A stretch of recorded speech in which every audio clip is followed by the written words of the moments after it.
and Mr. Rahul Gandhi are praying.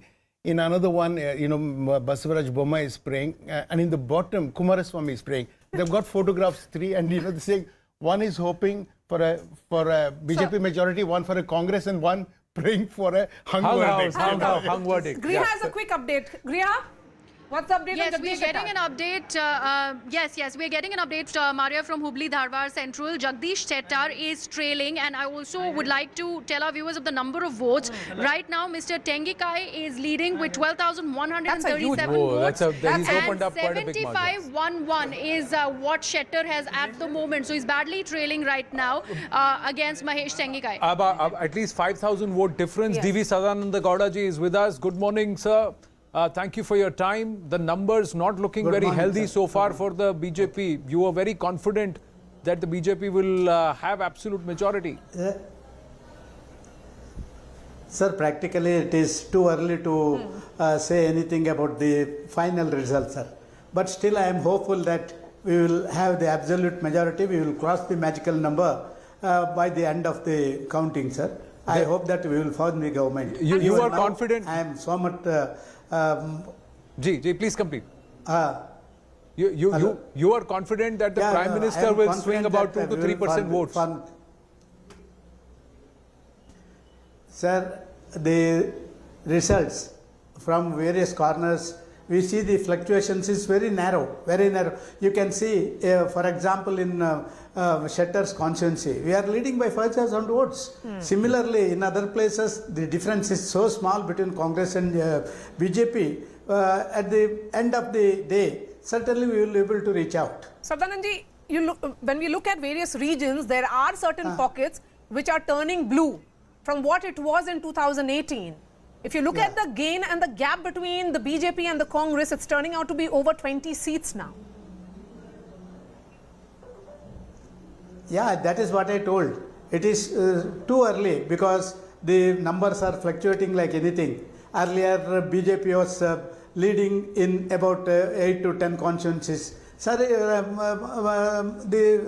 after counting for 1 or 2 rounds, there were fluctuations. I think that by the end of the day, we will be able to reach out. Okay, so Sadananji, again, when we look at the numbers, what are you picking up? Because you must be getting calls from the constituencies. There must be that war room that has been set up by the BJP. What are you picking up? Of course, these numbers are reflecting, but आपके पास क्या information है? Sir, we are just given the reports are given by our cadre in the booth level.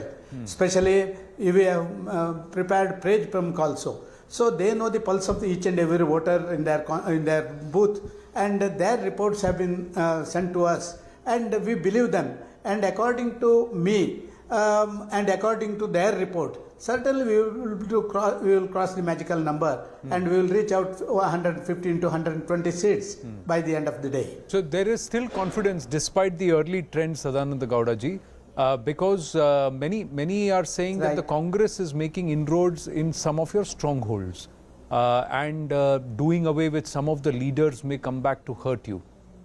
Did you get that sense, or you still believe your Panna Pramukhs and the booth level update? See, practically in some of the areas, of course, there were some changes, and of course the Congress is playing some good game in and around in a few constituencies. I don't dispute that, but it doesn't mean that BJP won't win that constituency, because certain areas in that constituency which initially it may be favoring, those booths may be favoring Congress, but the subsequent booths which will favor to BJP. So ultimately the result will come out only after 12 o'clock. We will be able to predict the reality, what will be the final result, sir. The picture that is emerging particularly from Bengaluru is very interesting, because in Bengaluru for 2 days the Prime Minister carried out those 36-kilometer long roadshows. Do you think that could be the deciding factor in other constituencies also, Bidar or Belgavi? These are the constituencies where the BJP really focused and ensured that the Prime Minister canvasses. Sir, practically Prime Minister had 18 road shows and public meetings across the state. And a huge crowd, unexpected. For example, I will tell you, in my Bengaluru North constituency, we had a Yes. rally of about 4.5 kilometers. Yes. We expected that about 1 lakh people will gather. But according to the media, according to the police report, it was more than 3 lakhs. So automatically at least 1 to 2% vote shift will be there because of Modi's rally. The image of our Prime Minister is accepted by the public. The roadshow itself is an example for that. You know, I just want to point out on the Bangalore city seats, including outer Bangalore, some of the rural seats, out of 32 seats, BJP is leading in 18. 18. Yes. Congress is leading only in 11. I think definitely the Modi Their rally has number made was a 19 seats, Zaka. Yes. The Yeah. BJP was planning, I think Tejasvi Surya to multiple leaders of the BJP said Bengaluru they're targeting Yes. 19 And- seats, and right now you're saying they're leading in 18 yeah. seats. That and is in fact, that is Anand, significant. BL Santosh had actually talked about it in that Twitter Yes. spaces as well. He spoke talking about specifically and not about just the that, for BL Santoshji to mention 39,000 booths where they've done and 4 ACs on his tweet and put it out there also means a lot. But Siddaramaiah Gowdaji, one more question, but I'll just get an update from the live result hub and come back to you. Yes, Griha. Anand, we are getting live updates right now about Nikhil Kumaraswamy from Ramnagar. He is leading by 3,196 votes. That's the kind of lead that Nikhil Kumaraswamy has from 183 Ramnagar constituency. And right now the third round of EVM counting is underway. There's one more update that we are getting from Mandya, where constituency number 190, we have a JDS lead. Mandya, again, it's a stronghold of the JDS itself, so JDS should be doing well there. But Siddaramaiah Gowdaji, is the BJP open to forming government at any cost? Is there a point there, no matter what, we have to form the government? Is there a decision that's been made there? No, practically the final decision will be taken by our central leaders, and according to their directions we will go ahead while forming the government. But according to me, I also toured nearly more than 12 or 13 districts. There was a very good response for BJP because of the Prime Minister's assistance to the state of Karnataka and the implementation by the Chief Ministers Yediyurappa and Basavaraj Bommai. And as far as the assurances, we have nearly 90% of the assurances given by us has been complied in the last 3.5 years rule here in Karnataka by our Chief Ministers. And those visuals So that I are am coming very in hopeful that, are of the B.S. people will bless Yediyurappa, in us. fact, watching the trend, the early trends that are coming, and perhaps he's watching CNN News 18. Anand, he could be watching you, Mr. Gowda. The larger question is, Siddaramaiah Gowdaji, did the BJP voters come out early on to vote or towards the latter half of the day?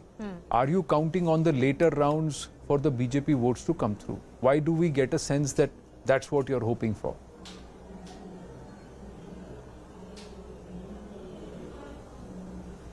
Siddaramaiah Gowdaji, can you hear me?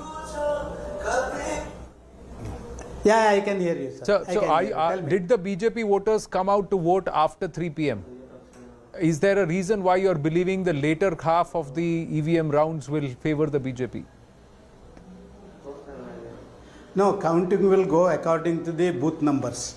So certain booths in certain areas, the booth numbers, the initial booths, it may favor Congress. But the subsequent booths where the counting need to take place, it may favor BJP. That is our expectation, sir. Okay. Since you're a member of parliament from North Bengaluru, as you pointed out, sir, I want to understand what are the factors that could be going, because the map in Bengaluru in particular seemed to have shifted from what it was in 2018. The colors are saffron. You are true, ma'am. You are true. Practically in my constituency, out of 8 constituencies, at present we are leading in 5 constituencies and 2 constituencies very narrowly we are, but we are hopeful that we will win in those 2 constituencies. So I was a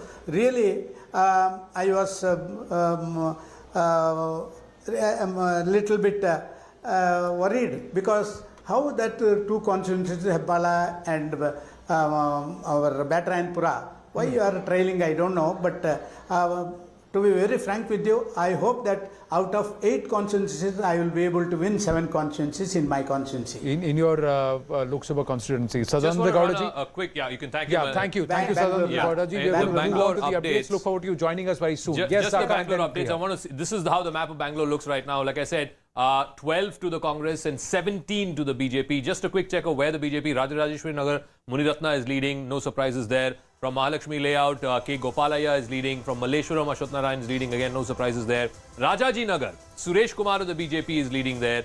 In Gandhi Nagar, which is Mr. Dinesh Gundurao's seat, the BJP candidate seems to be leading there in Gandhi Nagar. That would be a giant killer. In Shanti Nagar, Shivakumar is leading of the BJP. From Shivaji... That's Harris. Yeah, from Harris. Shanti Nagar, if N.A. Harris is trailing to K. Shivakumar of the BJP, that's a big one. You also have from C.V. Raman Nagar, S. Raghu of the BJP is leading. Just a quick check of where the Congress is leading. In Sarvagya Nagar, Mr. George is leading. In Pulakeshi Nagar, A.C. Srinivas Rao is leading. In Shivaji Nagar, Rizwan Arshad is leading.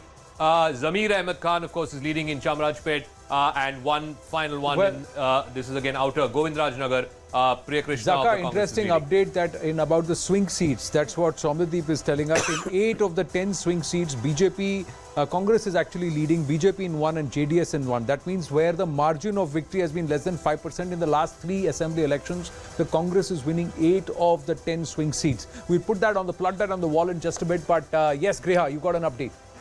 Yeah, we're getting an update for Basavaraj Bommai. We do know now the number of votes that he's leading with. It's 3,847, Anand, from Shigao, constituency number 83. That's the lead that Bommai has. We also have a lead about Vijendra from Shikaripura, Yadurappa's son, 115. He's leading with just 1,600 votes from Shikaripura.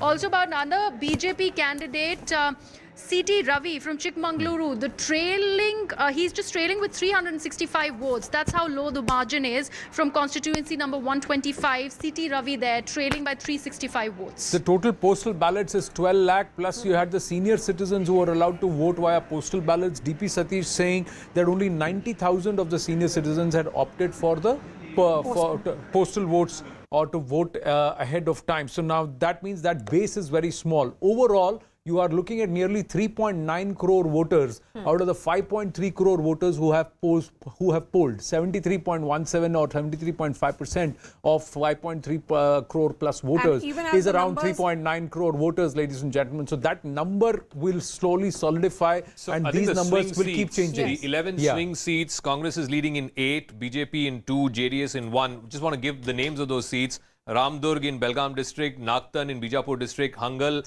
and Hirekerur in Haveri. Hirekerur, of course, a sitting minister of the BJP who's trailing. Rani Bennur also in Haveri district. Sringeri, the seat in Chikmagaluru district. Tumkur city seat. Chintamani seat. The Hoskote seat. And of course in Periyapatna in Mysore. So Periyapatna and Mysore, the JDS is leading. Tumkur city, the BJP is leading. All other 8 seats, which are swing seats, which have always gone whichever the winning side is, the remaining 8 seats are swinging towards the Congress. Nistula Hebar joins us in the studio. Hi, Nistula, morning. You identify with the number? Yes, and I also have this real nice feeling of being right. So I'm, I went there and I traveled and I kind of had this feeling that this is what we were going to be seeing. Even on the day that we did the poll of the polls, I did stick. As in our discussions, I did say that, the Congress is ahead and we don't know how far that inclination will be going when the exit polls were also showing the hung assemblies, etc. Now, in a hung assembly scenario, do you feel that the BJP is determined to form government no matter what? Even if they I don't think they will. If you look at it, 81, JDS 28 and others at 4, still they can't form the government. No, at this point they can. If 81 plus 28 plus 4, they can form the government. They will have the numbers, but just only so. Yes. So if you have to kind of dial back to 2018, and I remember we attended a press conference after the Karnataka elections. Mr. Amit Shah was party president at that time. And somebody asked him, are you going to make an attempt to form a government? He said, let them all come out first. Because, there's no victory procession, nothing. Nobody from the Congress is doing anything. They all got onto buses and went off to Hyderabad. And very quickly that government was formed. So it'll take a while, and it took a while for the BJP also to get its act together and then, you know, reach out to JDS MLAs, Congress MLAs who wanted to break off. You know, So one I don't interesting think thing is if anything's you gonna look at happen today. who the party is that is gaining and which are the parties that are losing, I think it's very clear. BJP is down 23 So Congress from last looks time. like it is going to go for a JDS is simple down 9 majority. from last time, and the Congress has got all of those gains. So I think by and large, the trend is that the Congress is very much within striking distance. And it being is able to also form a government. Here is the question on this. If the BJP has, if those numbers hold in the vote share, BJP has increased its vote share by 2%. Then where are the votes coming to the Congress? You know, there is no anti-incumbents against the BJP. There is some other nature of consolidation, and I go back to that story I'm holding on to, that it's coming from the Wakaligas and from the Muslims voting en masse. You're right. I mean, En masse. all right. Siddaramaiah is speaking. Let's listen in. Okay, sir.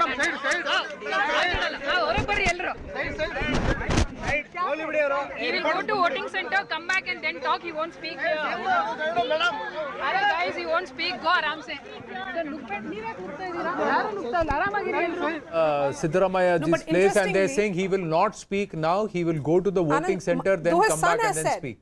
The son has staked claim to form the to be the next chief minister. He says it was because of my father. He should be the next chief minister. Chief, that is a fight of kaun banega Mukhyamantri, but Yeah. overall, in terms of whether they are sure of the Congress given 3-4 rounds of counting, or are they going to wait? Will these numbers settle? At this point, Congress looks in a place where it could not just emerge as a single largest party, but also have absolute majority if these trends continue out of the 224 seats. The aspect of JDS coming into play, Kingmaker, doesn't happen. Yeah, I think 111, 112 is the halfway mark. They're about 1 or 2 short. I think they will cross over.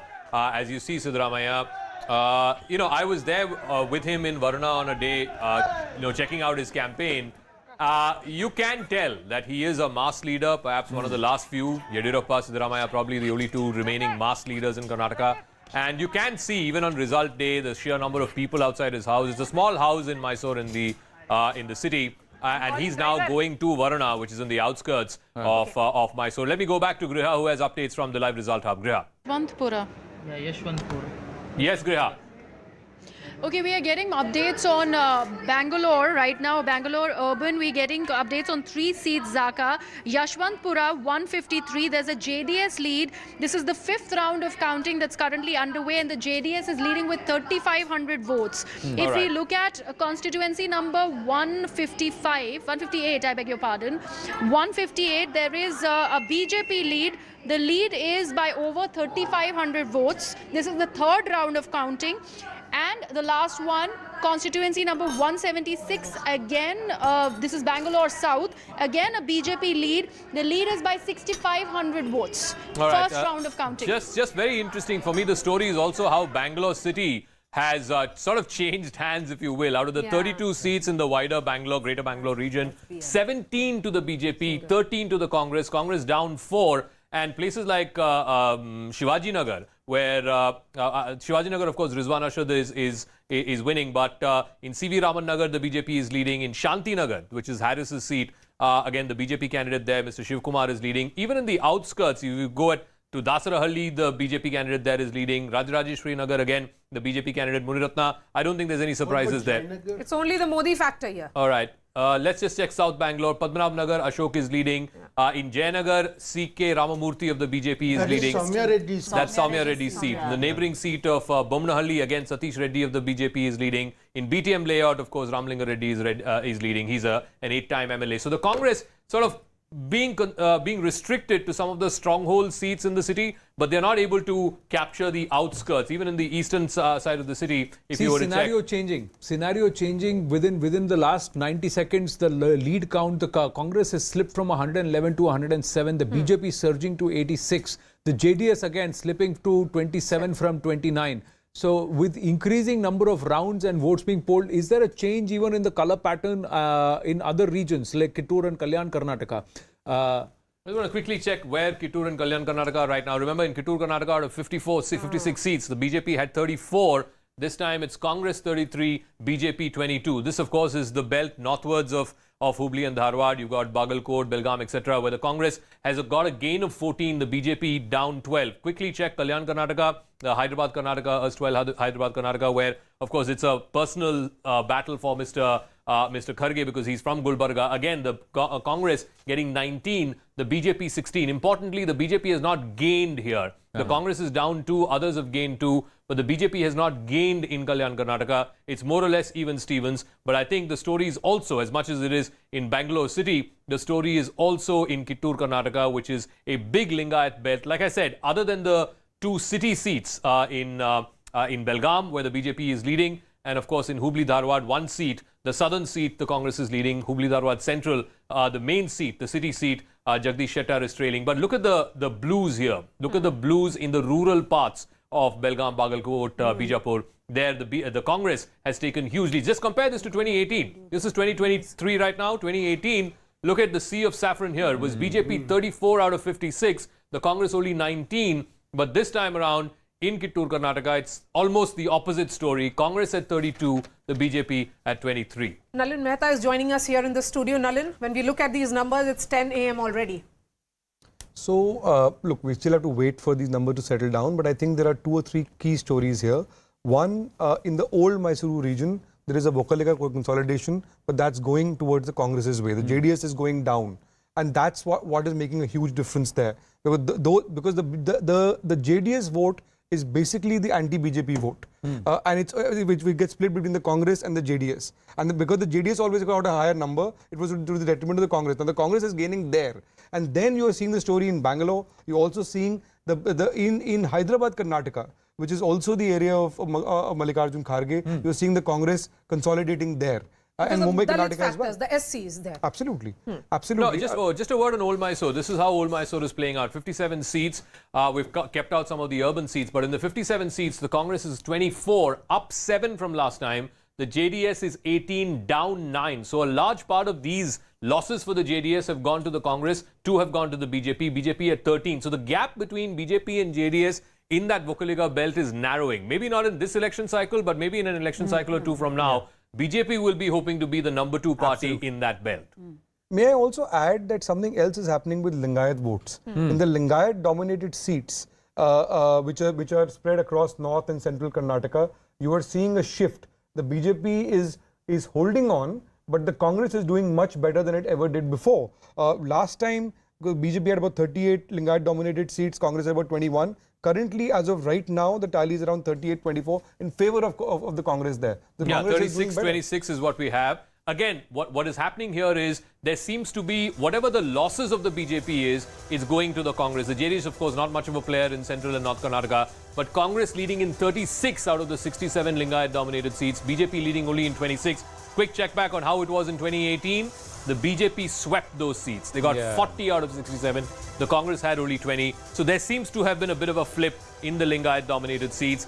I wouldn't go so far as to say that there's been a complete crack in that vote bank, but certainly in those seats, it seems like, again, when you say Lingayat-dominated, Vokaliga-dominated, they are the dominant community. Doesn't mean that the others are not voting for the winning party. So even in the Lingayat-dominated seats, the SCs, the OBCs, the other backward classes, how are they voting will also be very critical to watch. The number of seats where they hold sway, the Yes. Lingayats actually is quite high in terms of intense. But the total number of vote share base, if you were to see, then the SCs and the Dalits actually have a huge vote base. Now we just quickly get and then Maria can take it forward.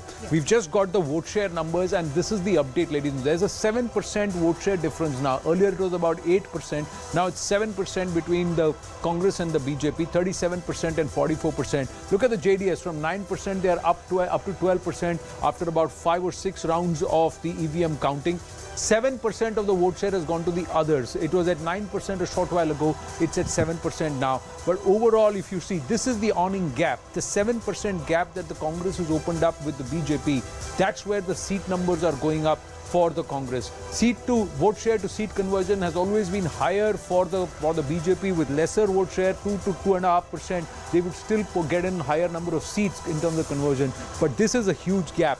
Will this, in the subsequent rounds, another 10 rounds, if not more, to go, Will the BJP close the margin? We'll have to wait and watch. Right now, it's the Congress in pole position with 107 leads, the BJP at 85. The others have gone up to 5. The JDS crawling back up to 27, Maria. Yeah. Yes, and Rajiv Gowda of this joining us. Mr. Gowda, how are you looking at these numbers? Of course, it's 10 a.m. and it's consolidating for the Congress. But you're still not very close to the halfway mark. It's 113. I think these are trending in the right direction, and I would have loved to have seen another 20-25 seats, favoring us. But I think these trends are going to hold, they're going to strengthen, and the Congress is going to be in a comfortable majority in a few hours from now. You're hopeful for the Congress. GVL Narasimha Rao, also of the BJP, will be joining me in just a bit. Prakash ji, here in the studio, when we look at, because it's 10 a.m., we always make an assessment at 10.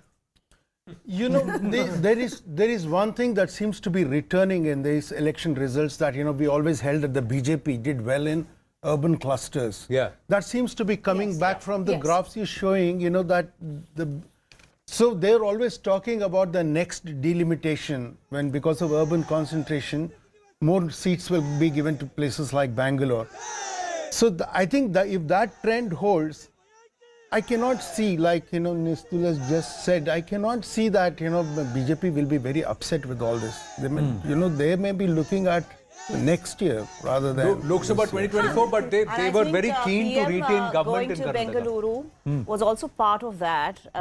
Basically, it was the cadre were very unenthused before he made his campaign stops. At least he got the cadre out. There was some enthusiasm after that. And spending 2 days in Bengaluru, I think, seems to have paid off, and it was also, I think, aimed at 2024. See, look at the Bangalore city seats. I mean, out of 32, BJP is leading in 18. It has never happened that BJP gets more seats than the Congress in Bengaluru. Now, will these stay? We'll have to wait and watch. Rajiv Gowda ji, good morning. This is Anand here. May I ask you, if this current scenario stays, is this a problem or an opportunity for the Congress, sir? At 106, plus if you were to even rope in the others, you would still be short. So how are you going to form government? Are you going to reach out to the JDS then? Is there a thought process there? As I said, we do need to hold our horses and be a little patient and wait for a few more hours. Only then will we know whether this question arises at all. We are quite confident, and you yourself are talking about a 7% margin between the Congress and the BJP. That's going to translate into a lot more seats. So we just have to wait a little longer. I don't anticipate the kind of situation that you're talking about arising at all. So I don't need to answer that at this point. Okay. Rajiv Gowda, just a quick check on, before we go to Griha, are you surprised about the Bangalore seats? I mean, 18 BJP, 13 Congress. Do you think that Mr. Modi's roadshow did have an impact?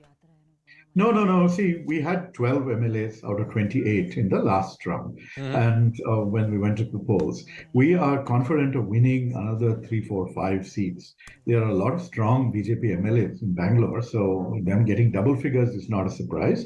But 18, they once actually did very well, I think in 2008, but they've never been able to, repeat that. And I don't anticipate that will happen. See, we had launched a very interesting initiative focused on apartments and RWAs and voters who had historically not been tapped by the Congress. The response has been tremendous. So these numbers are very surprising to me. So let's see. It's still early. Let's get a word from Griha. Griha, at the live result hub, how many rounds over?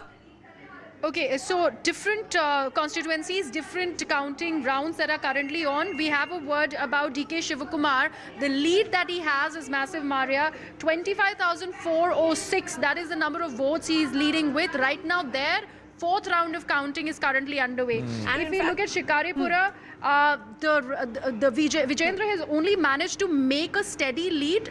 Earlier it was 1,600. Now the vote percentage of number of votes that he's leading with has gone up to 2,000. So that's the lead that he's maintaining. If we look at HD Kumaraswamy, his lead has also increased massively. In Channapatna, 14,400 votes. That's the number of votes he's leading with.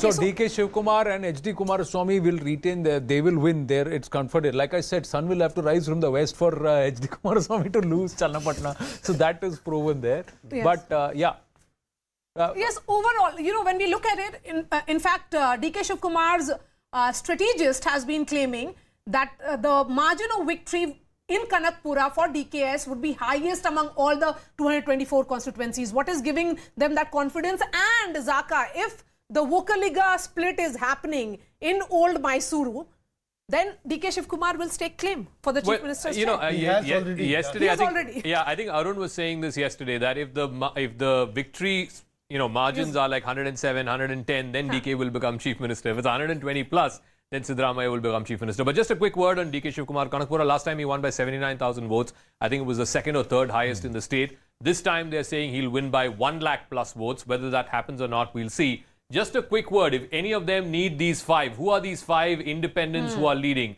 Gali Janardhan Reddy is leading, of course. In Gauri Bidnoor, we have Puttaswamy Gowda, who's leading. In Darshan Puttanaya is leading from He's Melkote. an ally of the Congress. So, Okay, all right. So just a quick check of, which way these guys could likely go. A couple in the north as well. One is in Afzalpur, where you have Guttidar, an independent who is leading right now. You have, like I said, Janardhan Reddy is leading in Gangavati. Lata Mallikarjun from Harpanahalli, she's leading there in that one constituency. So these are, and there's one, I think, in the Ballari belt. Again, Gauri Bidnoor, like I said, Puttaswamy Gowda is leading. So these Congress, are the 5. Congress plus the independent. GVL Narasimha Rao ji, good morning. Congress plus the independents is government. Right now, this scenario stays. Good morning, Anand.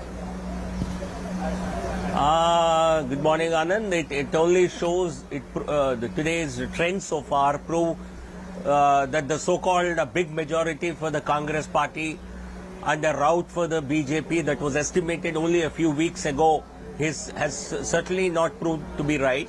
We have done far more creditably than what anybody else expected us to do.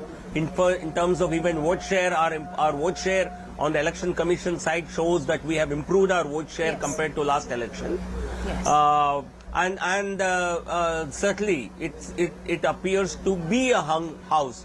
Nothing conclusive can be said as of today, as of now, but it's heading towards a hung assembly. Yes. And those who predicted a big win for the Congress party certainly need to relook at their What about numbers. those who predicted a big win for the BJP? No one predicted a big win for the BJP for that matter.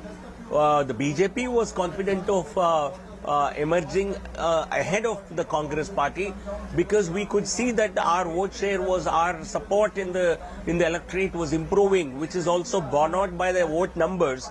But if the Congress manages to win significantly more votes than what they did last time, that could only be because somebody else. What is becoming also clear that because the BJP is making gains, say in Bengaluru and in other pockets where the Prime Minister campaigned, this number would have been perhaps more less had it not been for the Prime Minister carrying the entire elections on his shoulders for the party. Maria, I couldn't agree with you more. Certainly the impact of because a state which has never returned a government for many decades, possibly for nearly 2.5 decades, you cannot even put up a creditable performance like this when you were actually fighting a fairly significant amount of anti-incumbency that was all evident. It's purely because of it's largely because I would say of the Prime Minister's campaign image and the national leadership's role.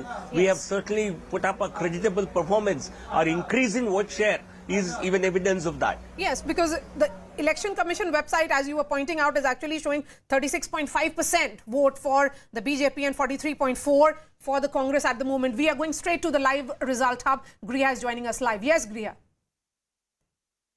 Maria, we're getting to know that Nikhil Kumaraswamy is trailing right now by 4,108 votes. Right now, the number of votes that he has got are just 25,921 and still trailing by over 4,000 votes. A big update there coming from Ramnagara. And there is another update from constituency number 71 from Dharwad Rural, where there is a Congress lead. So Vinay Kulkarni is leading from Dharwad Rural. Okay, Zaka? Just a quick check on Channapatna and Ramnagara as Griha was saying. In Channapatna, H.D. Kumaraswamy currently is in the lead, but in the neighbouring Ramnagara, Iqbal Hussain of the Congress has just taken a slender lead. Just a quick check of where the whole Vokaliga vote is as of right now. and where the JDS is losing. JDS has lost 7% vote share compared to 2018. 7% vote share, down 12 seats in this belt.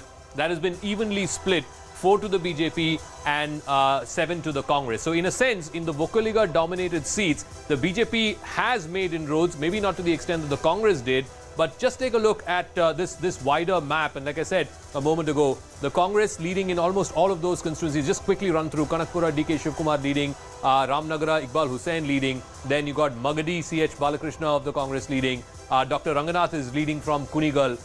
Then you have the neighbouring constituency from Nagbangla. You have Kumaraswamy who's leading. What's also happened, Ravi Kumar Gowda is leading from Mandya. In Maddur again, I saw a Congress candidate leading. Yeah, Udaya KM of the Congress is leading. What's happening is all of these seats, both their big leaders, Shivakumar from Kanakpura and of course you have Siddaramaiah from Varuna, both of them will have an impact on some of those neighbouring seats. And you're seeing that happen here in this old Mysore belt. Griha has more.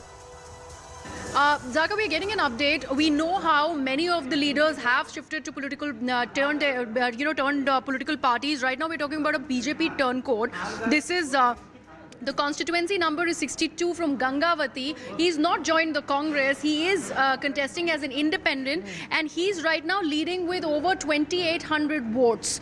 We're talking about Janardhan Reddy. Gali Janardhan Reddy, yeah. Yes, and constituency number 62, fourth round of voting currently underway, and over 2,800 votes is his lead. He's fighting as an independent. It's fascinating. Janardhan Reddy is leading as an independent from Gangavati, but his brother-in-law Sri Ramlu is trailing in Bellary Rural. His brother Somshekhar Reddy is also trailing in Bellary City. So both, some big names are getting trounced. Here all again it is third, fourth round of EVM counting. So all of this, they believe, a lot of them are believing that this should change eventually when we come to 8-9 rounds. We'll have to wait and watch. As we don't know the margin of the difference of votes. If it's less than 3,000 votes, then it's not going to... An update on Basavaraj Bommai and then I'll come back. Yes, Basavaraj Bommai. Yes, Kriya.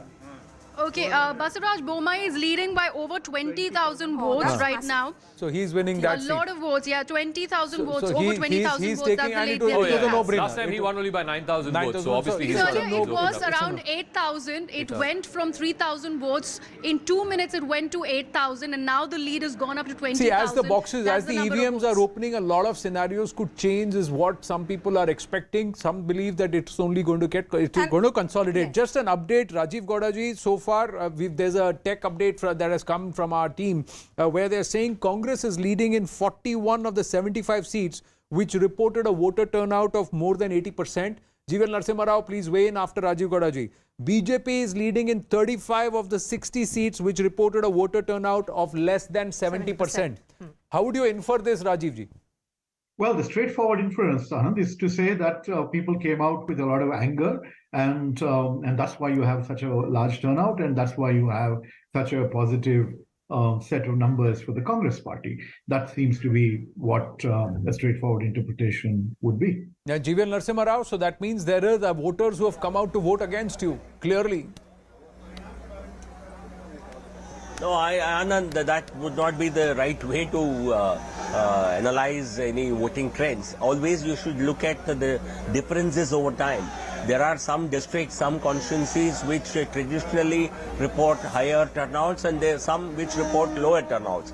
So what is more important is for you to look at what change constituencies where vote share, where turnout has increased by say more than 5% or 10%, have they flipped from the compared to last time, have they flipped more than the other constituencies? So looking at turnout in this election in isolation would not give you any meaningful interpretation of data. But what clearly the trend so far suggests.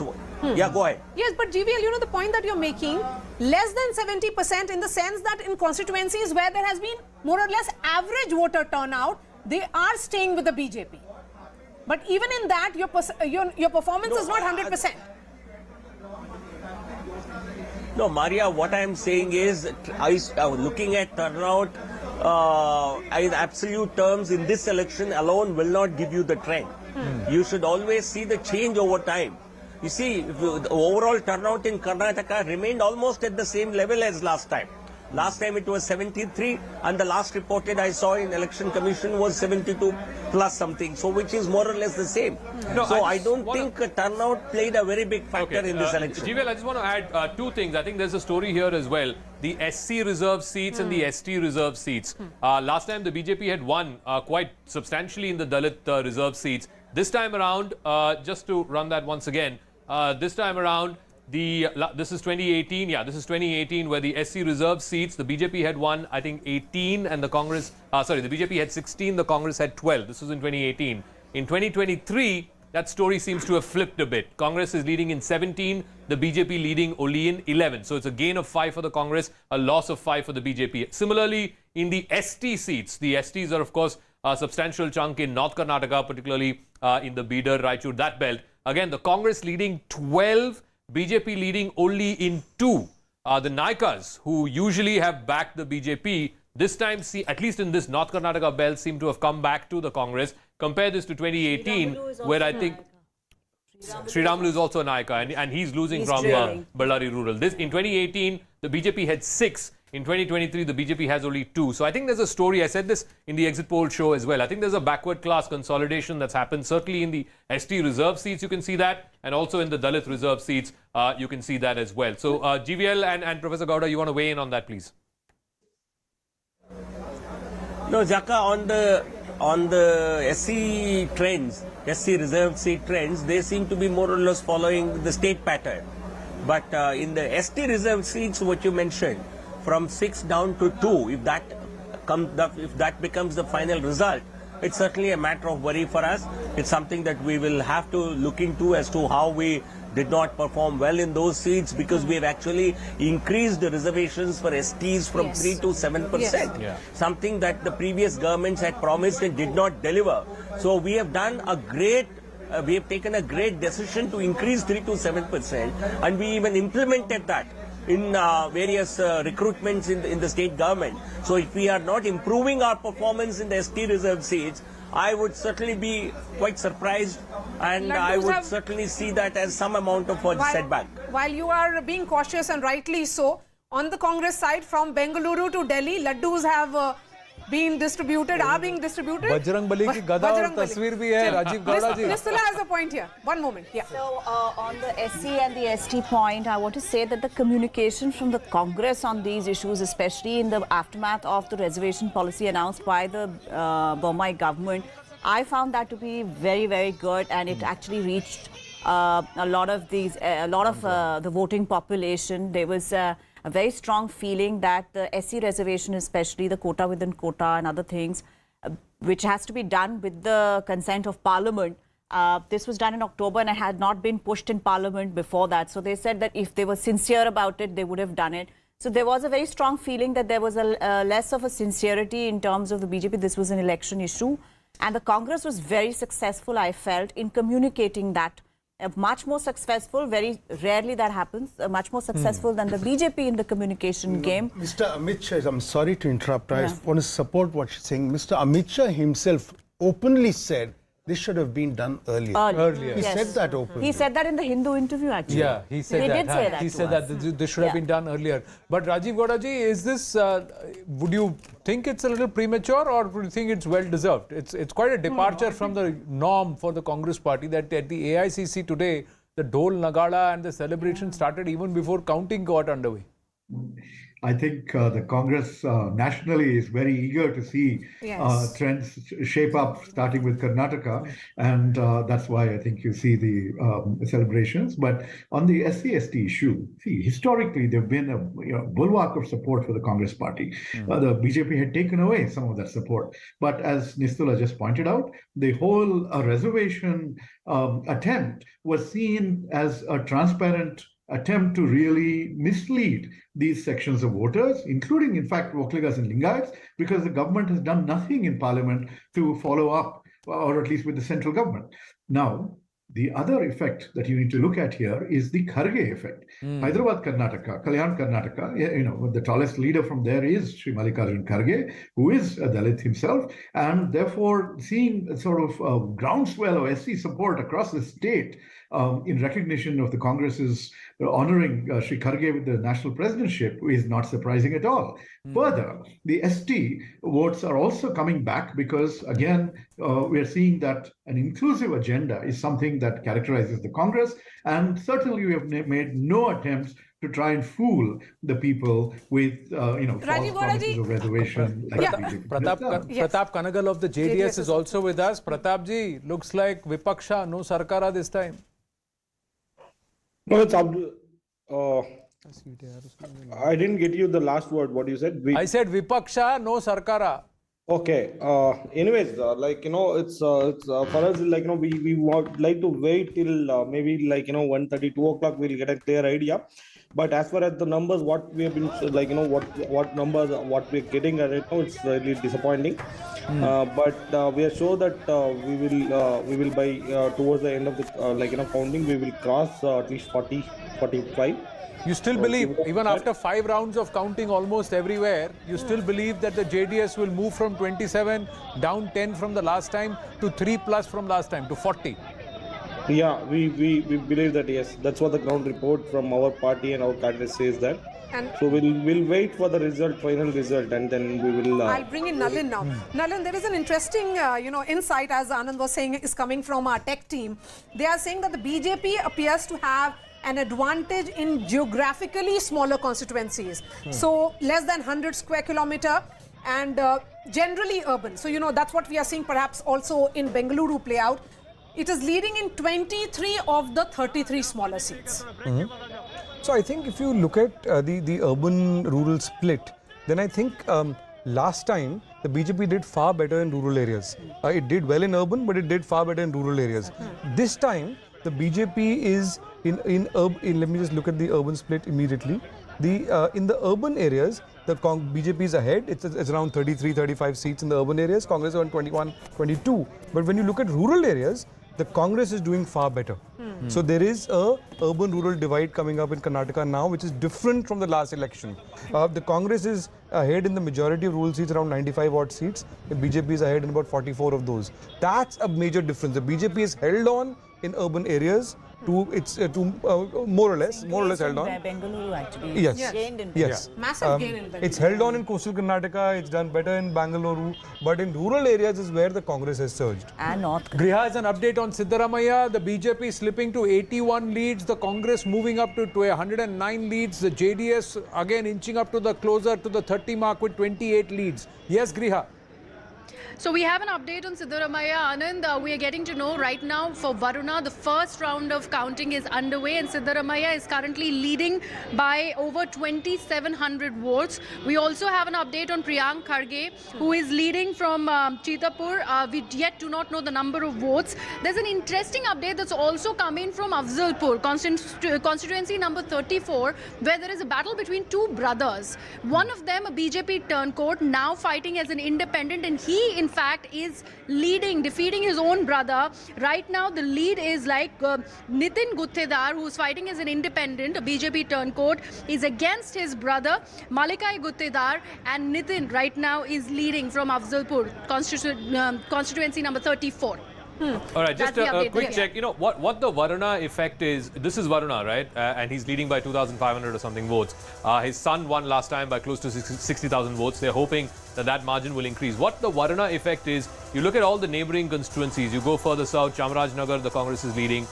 In Kollegal, the Congress is leading. In Nanjangud, the Congress is leading. Again, in Gudlupet, the Congress is leading. What it has had is the neighboring constituencies. It has had an impact where all of these seats were either orange or brown last time, led by the BJP or by the JDS. But this time, the Congress seems to be coming back. Even in Mysore city, one seat the BJP is leading in. The Krishna Raja seat, T.S. Srivats is leading.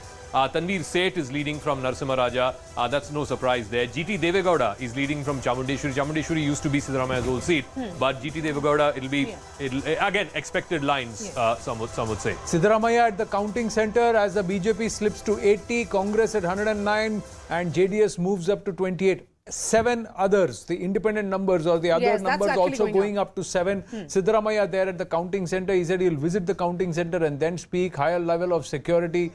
Sometimes GVL Narasimha Rao, the indication of where the attention is even of the police officials. Security and intelligence also is an indication. Anand,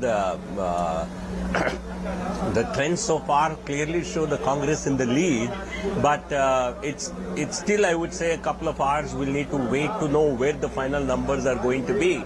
So I think the police and the administration, they always know where to, who is likely to be the next boss and make a beeline. So I won't be surprised. But even otherwise, senior leaders certainly will be given Now, the BJP is security below that's 80 required, now, but when- GVL. BJP is below 80. This is for the first time that they have gone below 80. 4 rounds of EVM counting is over. Griha has an update. Griha, yes, go ahead. What is the update on Jagdish Shettar? Jagdish Shettar, Hubli Dharwad, right now the 4th round is currently underway. It's over, in fact. And the number of votes that he's trailing with, Maria, is over 7,400. That's the number of votes that Jagdish Shettar is trailing with. We were earlier talking about Shikaripura, Yadurappa's son Vijendra. That was the 2nd round of counting where he was leading with just 2,000 votes. Right now the 4th round is complete and he is gone up to a lead by over 19,936 votes. Interestingly, from Shikaripura. the BJP went all out to send that message that Jagdish Shettar Oh, will absolutely. Amit Shah said this in Yes, an he interview went- that he yes. will lose and he Yes. must lose. I think Yadurappa also made it very personal that Shettar must lose. Interestingly, in Hubli Dharwad East, the neighbouring constituency, the Congress candidate Abhay Patil is leading there. But Mahesh Tanganakai of the BJP leading in Hubli Dharwad Central. And so Lakshman Savadi is leading. Yeah, he is. In Athani, yeah. Yes. And some more inside, Zaka. BJP is leading in 23 seats, which were won by the Congress in 2018. And in 7 seats, which were won by JDS in 2018. So while it may be losing the seats that they had won in 2018, but it's making gains in some, unknown pockets. The swing seats, I think Shomu was putting out this data, the seats that always fluctuate between BJP and Congress, out of 10 of those seats, 8 are now going to the Congress. It's a gain of 5. Whereas to the BJP, it's down to only 1 seat the BJP is leading in and the JDS leading in 1. And this is across. There is 1 in Old Mysore, there is 1 in the Tumkur-Kolar belt. There are a couple of seats in the central part and 2 in the northern Karnataka part. But I just want to quickly, where the BJP maxed out last time around. All right, Kumaraswamy update from Griha. Yeah, Griha, go on. Kumaraswamy is leading Zaka right now. The 4th round of counting is complete and he's leading by over 19,398 votes against the BJP candidate. So the vote margin has now become huge against HD Kumaraswamy and the BJP candidate. That's the update that we are getting from constituency number 185, Channapatna, of HD Kumaraswamy. Quite literally assured of a win there. But more importantly, the BJP is slipping below the 80 number in terms of the leads and the Congress inching closer to that halfway number. Now again it's changed a bit. Now will further rounds change this scenario or is the trend very clear and is the Congress, we are given to understand Pallavi Ghosh saying that they're in touch with the independents too, even as they've called all their MLAs to That come to independent Bengaluru number's and they're gone up going to again. stay at... 7 independents is a fair number. There is a hotel In stay. that, which is Mr. Actually, Darshan Puttanaya is actually their ally. Ally. The Congress has fought 223 seats. 1 seat they gave So out to of the him. 7, actually, I think 1 or One 2 is one, independents. Even they're the quite assured of. Gutedar candidate yeah, happens one to or be two a independents Congress they're assured rebel, of, so yes. he will See, the likely go. Puttanaya story is interesting. See, he was a very respected farmer leader, farmers leader, and he was he had very independent views. He used to get elected as an independent even before. Basically, he's a very from the Raita Sangha kind of person. He's always been an independent person, and see how sentimentally people have voted for him. He would have won whichever constituency, whichever party he had joined. He would have won. So he may align with the Congress simply because they'll be very against the BJP. Just on the independents, last time around as well, the independents helped form the government. From Ranebenur, R. Shankar is trailing, and from Hirekerur, B.C. Patil, who was made minister, he's also trailing. So I think the message is also to those guys who shifted loyalties after the polls. I think But not really, Zaka. I really wouldn't agree because in Bengaluru, 4 people had shifted in, had turned coat and joined the BJP, and In Bengaluru, BJP is doing Sudhakar quite is well. trailing Dr. in Chikballapur. Can you imagine Dr. Sudhakar is trailing? losing, yeah. You know, that is Yeah, very a high big profile. message. Yeah. K. Sudhakar trailing is a big message. COVID, during COVID, he was the health He was minister. also a turncoat. Also, he did pretty good initiatives, you know, Yes. although they didn't communicate it well, but he did, you know, so. See, Again, coming back to, somebody made the point about Sri Ramalu. Sri Ramalu was the health minister when COVID hit. Yes, yes. And, Then they changed. Sudhakar was Yeah. brought in because he was not able to do it. And look at that. He's hardly campaigned this time too. Yeah. And there's been issue with the brothers there. He himself is hardly campaigned this time. Sri Ramalu? Yeah. Yeah. I just feel the next 90 minutes are very critical. The next 90 minutes, by the time we get to the 111 stroke of noon, we may either have a change, as the BJP believes, a change in this entire scenario and a far more muddled or a different picture, or we may just see the Congress going stronger and stronger pretty and straight, moving very clear towards a clear majority, nearly about 120 seats. The next 90 minutes will decide, because by the time we get to noon, we'll have about 9 to 10 rounds of counting, right. Yes. and a large number of votes will be polled. The game will be perhaps where the vote lead is less than about 3,000 votes. So there will be the close fights of the game where One of one those box, is, one by the round way, of Darshan Puttanay's seat. Darshan Puttanay's seat. CS Puttaraju won it last time for the JDS. This time, Puttanaya could be Melakote, leading. no? Let's see how it plays out. But there are seven independent candidates. Gali Janardhan Reddy happens to be one of them. But I don't know. I mean, look, 111 is just one short of 112, which is the halfway mark. I think if these trends hold, even some of those close fights, it will tend to go. Good. Generally, it tends to go with whoever's Let's taking not the say stage. the unsayable. I think we have to wait for show, Anand. But No, in terms of how those seats go. But one At the thing last Zaka minute. has been constant, Anand, for the last half an hour, 45 minutes, is that vote share difference on the election Yes. website. Yes, that's gone up. It remains at about 7 plus percent. 7%. With the Congress around 43% and the BJP around 36%. And that's remained constant for almost 45 minutes to an hour now. Correct. Yeah, Zaka has he's it brought on it Yeah, I the up. was waiting. Yeah, so it's Yeah. 43-36. Yeah. BJP is more or less where it was last time. This has gone up by 3 plus 2, 5%. But look at this. From 18%, it's fallen down to 13%. This is the JDS's vote share. And consistently, there used to be a 20% plus party. It's a bit like the BSP used to be in Uttar Pradesh, right? The 20% plus party, a 1 in 5 votes for that party. That's consistently come down. It's now from 1 in 5 in the last decade or so. It's gone from 1 in 5 to 1 in 10. I think that story. And the That's shift almost like seems a to have collapse. happened You would directly. say that. Straight But- swap to the Congress party. Yeah, a See, now, bunch of straight this has swap gone to to the the- Congress But party. Zaka, 13% at present it's showing 28 seats. I don't think it'll be 28 seats. It won't be 28 You cannot seats. win 28 seats with just 13% vote share. It's again. I have Yeah. to say, Zaka, that the JDS vote share, which you were showing has gone down, has fundamentally been concentrated in 3 districts historically. Yes. Right? In the old Mysuru region.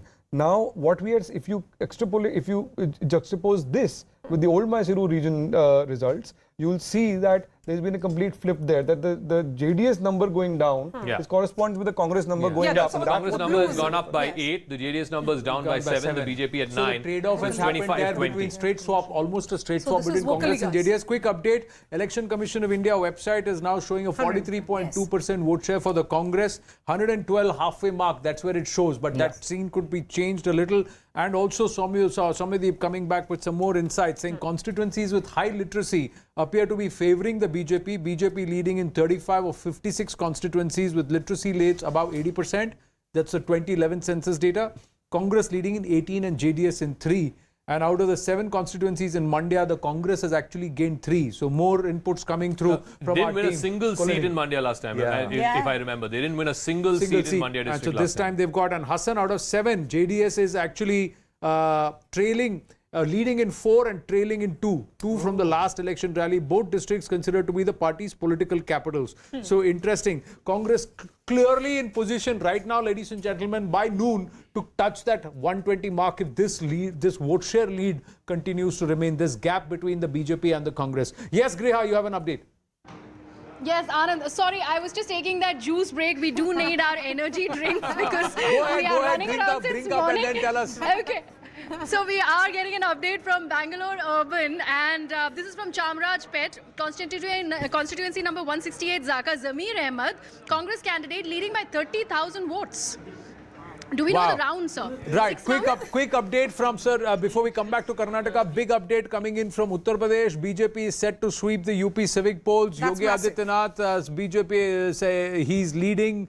BJP civic polls sweep is what we are given to understand. The latest numbers that are coming through at this point show Massive. very clearly that the BJP is set to sweep the Uttar Pradesh civic polls. The Nikai Chunav that happened, Yogi is leading the BJP civic poll sweep. That's what we are given to understand. Big update. We will tell you the final set of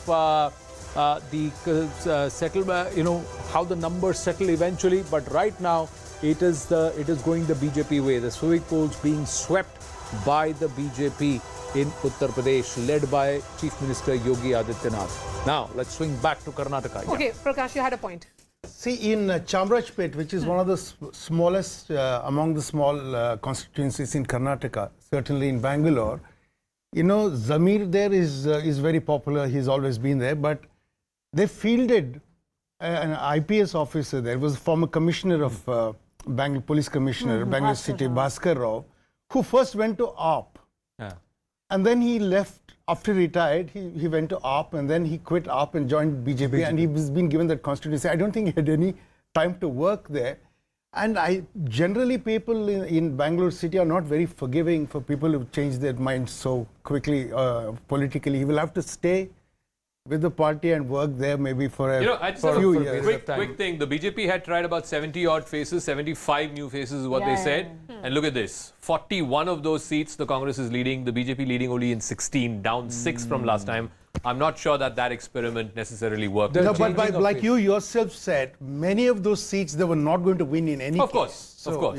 Yeah. But Zaka, talking specifically about that Mandya region, out of 7 constituencies in Mandya, the Congress gained 3. Earlier it was 7 out of 7 for JDS. No, absolutely. They didn't win a single seat from Mandya. This is SM Krishna's home district, and this is where the Vocaliga dominance of the Congress party. But look at how it is now in southern Karnataka. The Congress has gained 8 from last time, and the JDS is down 7. The BJP is also down 2. There's one independent who's leading, which I think is Darshan Putnaya's seat. But again, I keep coming back. More than the Hassan Mandya belt, it is the greater Mysore belt where the Congress seems to be resting back seats. South Karnataka, DK Shivakumar said we will win 25 seats. That number is looking at 25 right now, Zaka. So DK Shivakumar will turn around and say, I deserve to be Chief Minister. Griha, yes. That's true. More updates on Jagdish Shettar. So that entire bid of him leaving the BJP, joining the Congress doesn't seem to be working, Anand, because he is trailing by more than 16,000 votes is what we're getting to know from Hubli Dharwar. Right now, the kind of votes that he has on the 5th round of counting, Shettar, right now the votes that are being counted, 10,655. Mahesh Tengikai, on the other hand, is on 27,459. Griha, quick update. Can you please check and say how many average number of rounds, how many rounds have been counted? So this is average, how many more to go? 5th round. Average Fourth is 5th round. 4th and 5th round counting going on. Overall, how many rounds? So I think it'll go up to 6 or 7. Overall, kitne rounds honge, sir? How many rounds in all? 10 more to go. More than 10. More than 10. More than 10. So this is on 5th or 6th, 4th or 5th right now. 4th or 5th, so at least another 5 to 6 rounds of counting more to go. So more than 1 lakh vote yet to be counted in most of these constituencies. That's a fair assessment to make, and that's the reason why when we say Jagdish Shettar, if the margin has gone up to 19-20, by 11, it's almost that he would be losing that constituency. Yeah, anybody opening up a 20,000 plus or nearly 20,000 in an plus assembly leaderboard, election, it's highly unlikely. That's a high margin. A quick check on the Belgaum seats. Yes, I was just checking. Ramesh Jarkiholi is leading from Kittur. No surprises there. Neighbouring constituency, his brother Satish Jarkiholi of the Congress is also leading. Lakshmi Hagbalkar seat, which is the Belgaum rural seat, which has become a bit of a battle of egos and pride. She's currently leading in that seat. Just a quick check on the Nippani seat. Nippani seat is now being led by an NCP candidate, Uttam Rao Saab Patil of the NCP. Presume he will go with the Congress if he wins. But I think in Kittur, Karnataka, and I think this is one of the stories of this election. In Kittur, Karnataka, last time the BJP getting 34 out of 56. This time it's the Congress 32 out of 56. The BJP down from 34 to 22. So this is Kittur, Karnataka, where the BJP was hoping for that consolidation also of the Lingayats. Yeah. So that I don't know if question, it's as I told you, Maria, when we discussed during poll of the polls, the question that we started with at the beginning of the campaign, Congress was able to keep to that question till the end. And I think that has paid off for the Congress. So even if Mr. Shettar is trailing, the symbolic sort of effect that was being required by the Congress by kind of co-opting him in his party seems to have worked for them. Yes. Yes, Griha. Yeah, we have an update on Lakshman Savdi. Again, a BJP turncoat, now joined the Congress. He is benefiting the Congress party. He is, by the way, leading by a huge margin. The margin is over 25,000 votes, Maria. Right now, the number of votes that have been counted that are in his kitty are over 40,225 votes. And this is the 7th round of counting that is happening in Athani.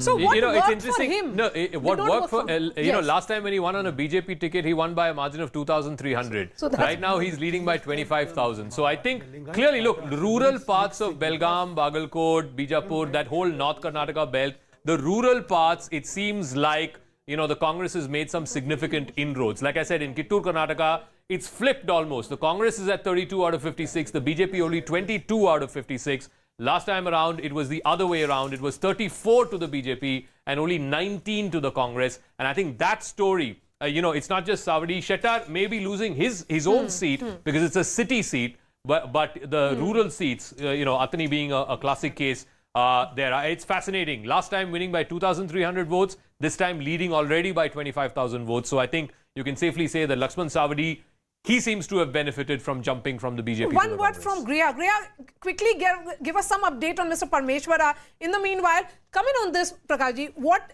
Zaka is saying essentially is that what is working for Sewardi is essentially this, that it was because of a rural constituency and that is not working for Jagdish Shettar. Both turncoats. I think it is even more complex than that. See, because the cities have a mix of populations, but you'll have continuous belts of, it's like the more homogeneity you'll get in levels of class are multiple. So the influence of a Lingayat religious leader or a Matha will be much stronger, much more in those rural parts than in cities. I think they'll hold sway. And I think Jagdish Shettar's problem would have been that his voting base came from the Sangha Parivar, from the RSS and all that. And for him to quit the party for an MLA seat, for a person who's been chief minister, would have been a very big thing. That kind of the problem would not come to accrue to, say, Lakshman Savadi. But one aspect, we've got Dinesh Karnik ji, Ganesh Karnik with us. Captain Ganesh Karnik, rural Karnataka is voting against the BJP. 113.75. 113.75. Congress in clear position. Congress has simple majority at this point, ladies and gentlemen. As per leads and results, Congress has simple majority at about 10:47 a.m. As per the leads and results hold, Congress has simple majority in Karnataka. The BJP only at 75 leads and seats at this point. The JDS at 29 and others at 7.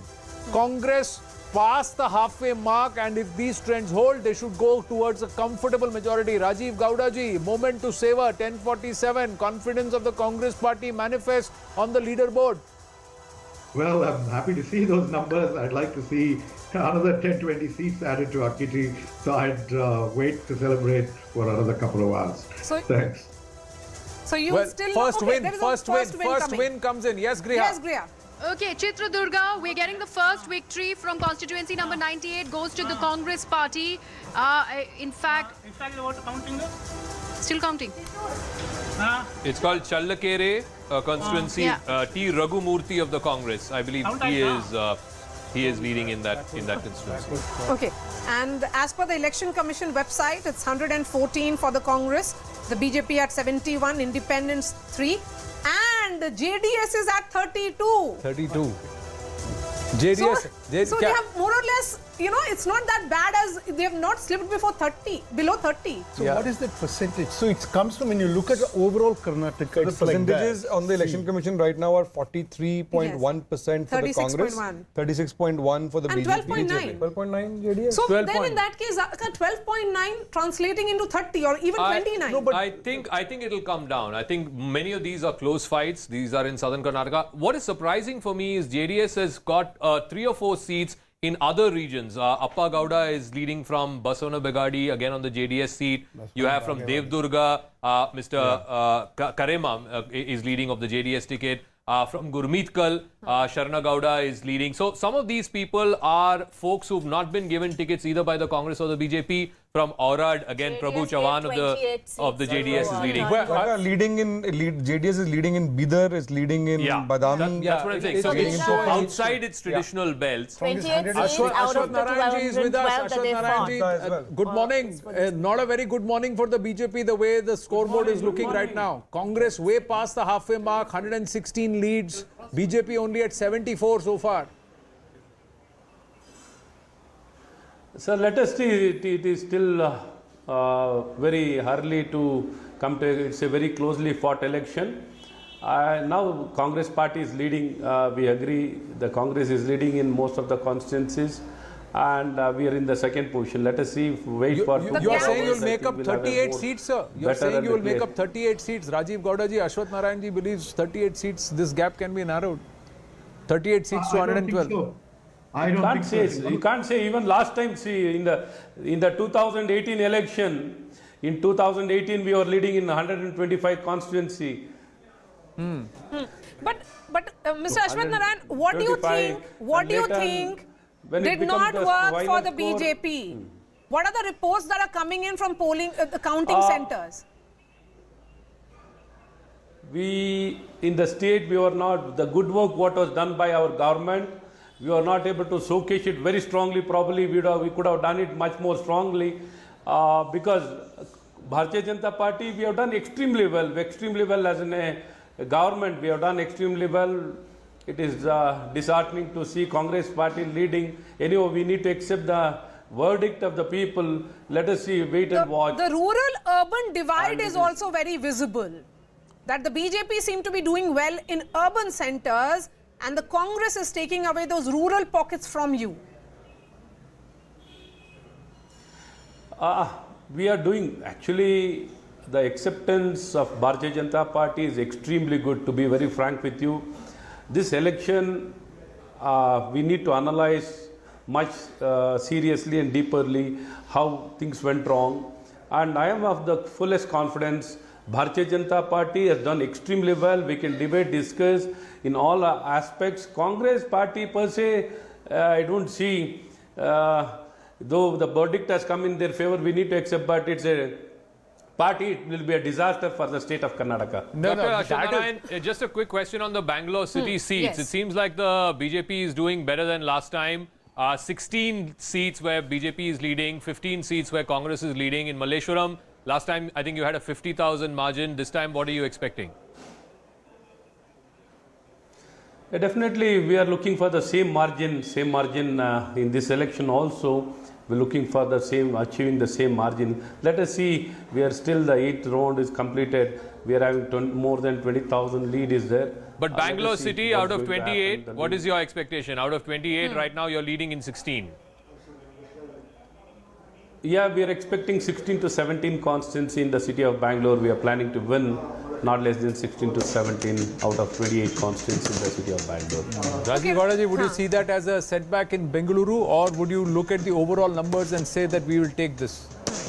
I think that we would be happy with winning the state, but we've put in a tremendous amount of effort to win the city as well. We've reached out to apartment voters, RWAs, and of course, we've always had this wonderful connect with the poorer sections of the city who have really benefited from Congress governments and our welfare schemes over the years. So it would be a big disappointment if 16 goes to the BJP. I am actually expecting the numbers to be reversed and Congress to get 16 plus in Bengaluru city. I don't think that when Mr. Ashwath Narayan talks about BJP's good work, their good work in terms of raising commission rates to 40%, that is what the people of Karnataka have really paid attention to, and that's Corruption really Commission is Congress party. Thank you, Ashwath. You'll be seeing this ATM. Don't worry, Mr. Rajiv.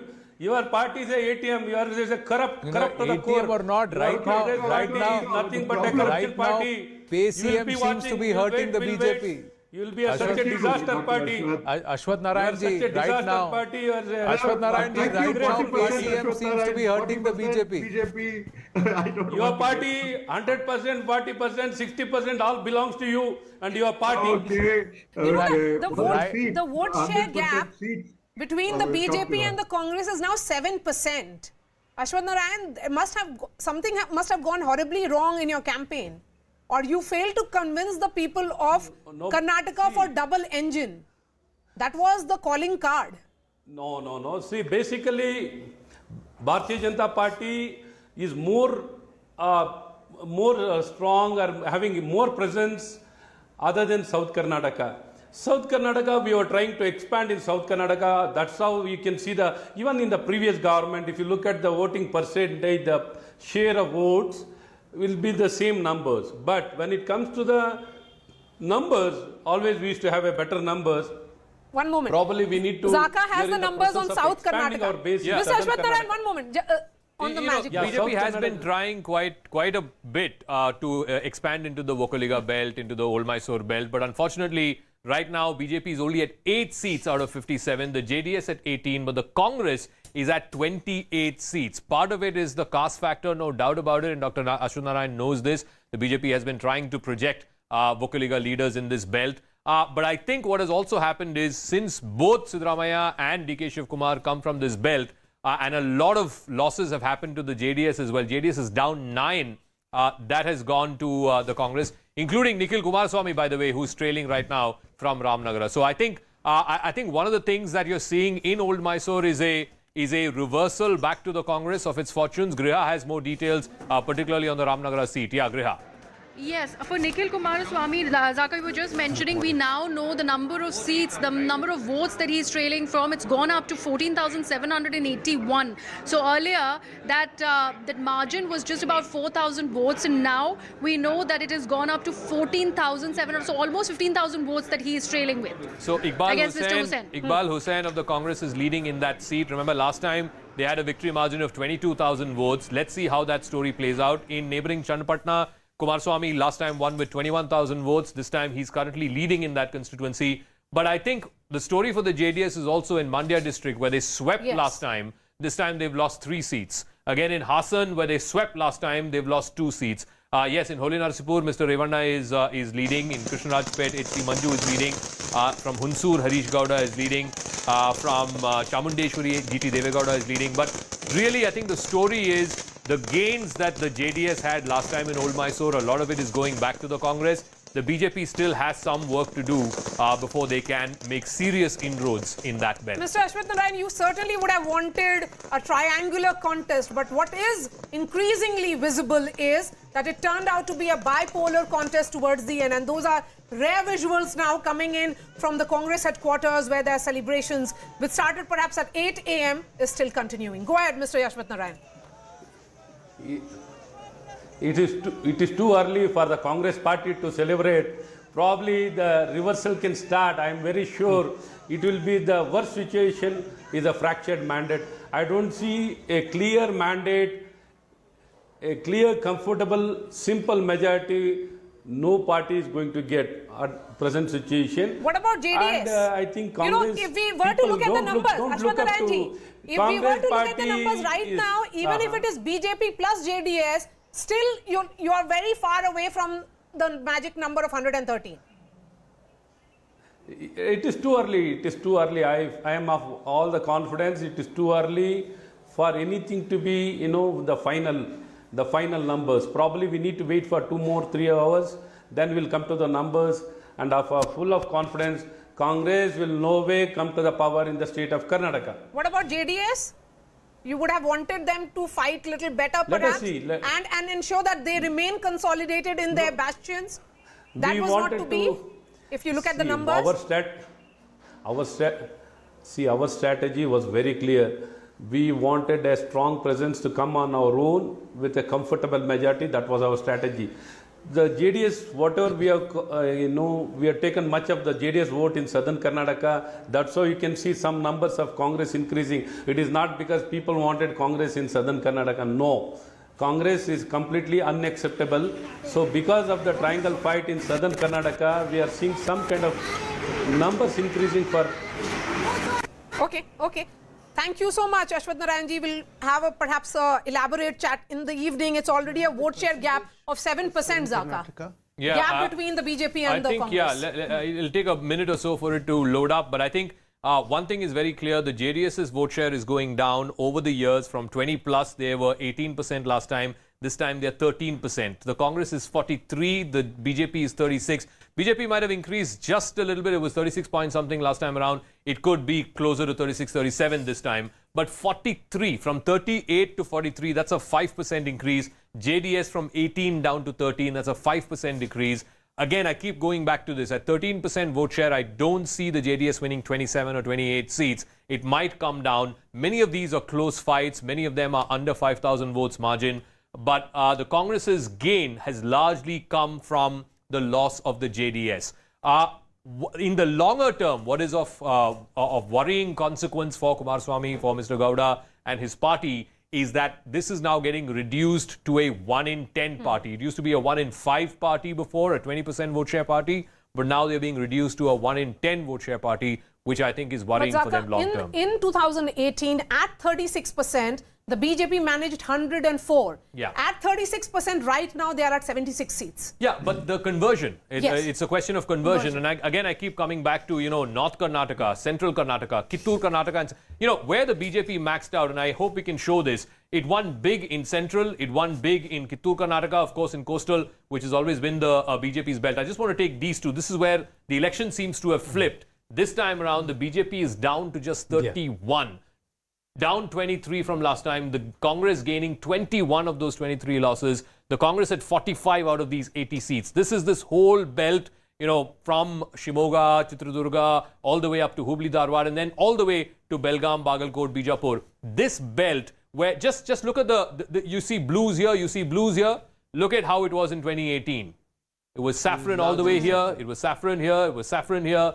Far less blues in 2018. This time, far more. I think it's seemingly turned in these two regions. Coastal, I don't think there is that much of a difference because the BJP continues to hold on to its sway. It, of course, swept last time around 10 and 3. I don't think there's any great change really there. See, they're minus 28 right now, Zaka, and the bulk of it has come from that Kittur. A bulk of it has come from Kittur, Karnataka. Kittur, Karnataka, and that's where they've lost a lot of place. Let's quickly look at the halfway number. Right now, the Congress way past the halfway mark, ladies and gentlemen, and that's what we will try and focus on at this point.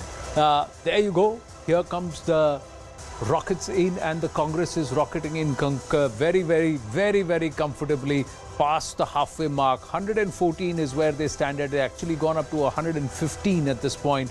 And of course, the BJP trailing far behind. 76. Will they even make up in the subsequent rounds if they claim that these booths will favor them, as they are still hoping against hope? Looks highly unlikely that the Congress is going to be beaten, or the BJP is going to make up this gap of nearly 29 seats from the last time around, and so far short from that halfway mark, that is 113. Right now, the Congress comfortably beyond that halfway, and also the majority number with 2 seats plus. 112 is the halfway and 113 majority. 114, 115 is the lead right now. That's where they are as far as the Congress is concerned. So very, very comfortable in pole position to form government on their own. No Khichdi Sarkar.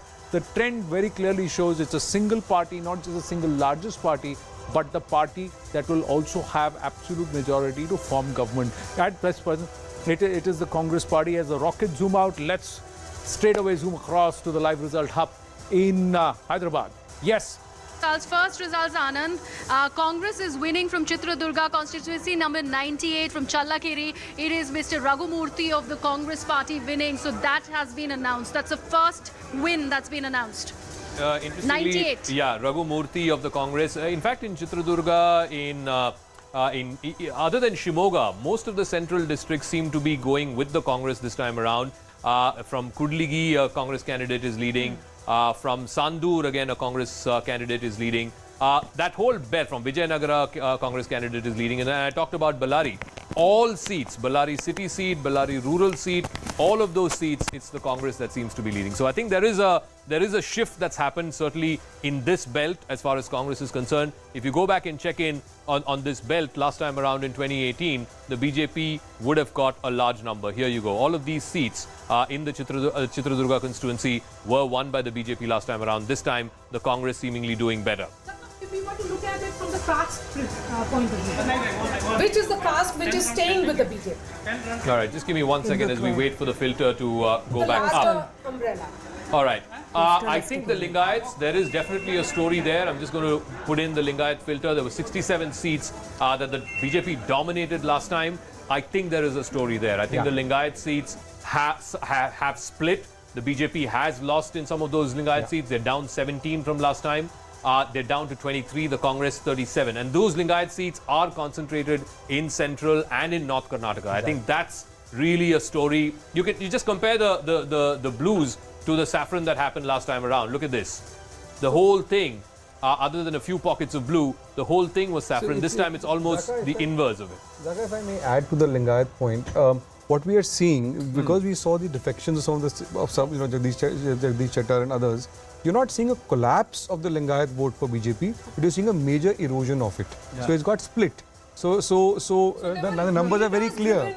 Vote as well. Exactly. So in coastal Karnataka, for example, Jagdish Chettar is losing, but Lakshman Sewadi is winning in the other seat, right? So overall, there is a major, there is a decline in the Lingayat seats for the BJP.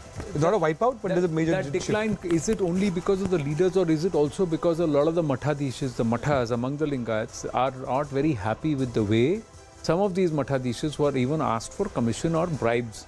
The other aspect is the entire game of Panchamshali Lingayats, quotas for them. Did they actually vote? I think with removing Mr. Yediyurappa, he quit, and suddenly we had a news break saying he had come to meet the PM. And he said, no, I just came to meet whatever. Then he goes back, and then the news comes out that he has quit as Chief Minister. And then all these Mutt people come to him, and there are all these visuals of him sitting with the Mutt. It's a very plain fact that this time around, a critical difference was made to the BJP's fortunes, especially among the Lingayat community, because it was not Mr. Yediyurappa who was fighting to be Chief Minister of the state. But and was he actually campaigning to the extent with which it will do? Or would you look at the fact that these are also rural belts where the Congress's 5 guarantees came into play? Yes. The cost, 5 guarantees, the 2,000 rupee to the women, the Mahila votes, because a lot of these seats also have women voters who are dominant. Certainly, and if you see the rural belts and the interior belts, is there a certain level of dissonance saying that, or perhaps what the state should have done actually has not been done, irrespective of what the centre was doing for this grouping?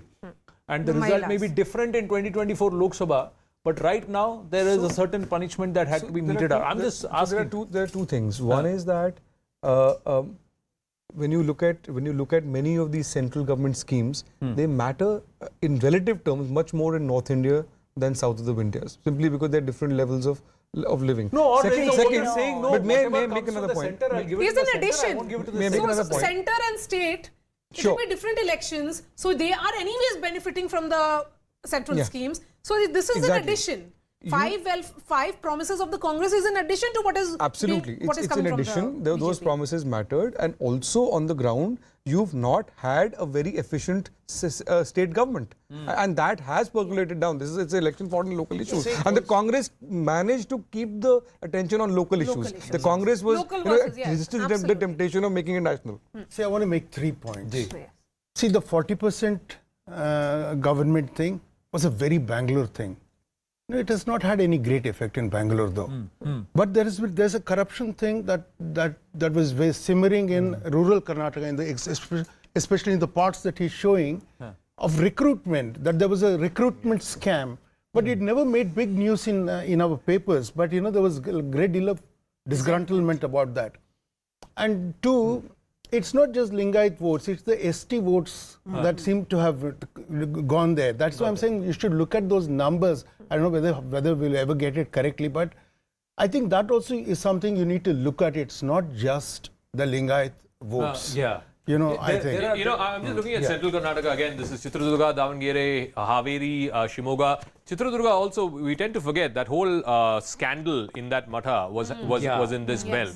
So, there were a lot of Lingayats who are unhappy because of that. Griha has an update, but look at this. Out of 26 seats in the central districts, 17 have gone to the Congress, a gain of 12. BJP down 13 in single digits. I think that, again, is a story. But Griha, yes, go ahead. Zaka, an update from Bangalore Urban. Chamrajpet is a constituency where Zamir Ahmed Khan has won. So this is the second victory that's been announced. And the margin of votes is over 40,000, 160. Last time he won Looking at Chamrajpet. 33,000 votes. This time the margin is increased despite Bhaskar Rao. I think he's a former police commissioner. He switched over to the BJP. Zamir, I think, had famously said he's not going to campaign. And I guess he had reason enough to say that. But again, the Bangalore city, now the Congress has gone slightly up 16 to the BJP's 15. But BJP has gained 4. The Congress is down 1. So let's see. I think some of the older Congress stalwarts, Harris is back in the lead in Shantinagar. I think Mr. George is in the lead. So some of the older Congress guys are still leading. In the outer sort of constituencies, the BJP seems to have made what some about gains. those 72 new faces that the BJP had fielded? Yeah, let's just take a quick check. I think a lot of them were in, let's say, the old Mysore belt. All right, Siddaramaiah speaking. Let's go ahead. Yeah.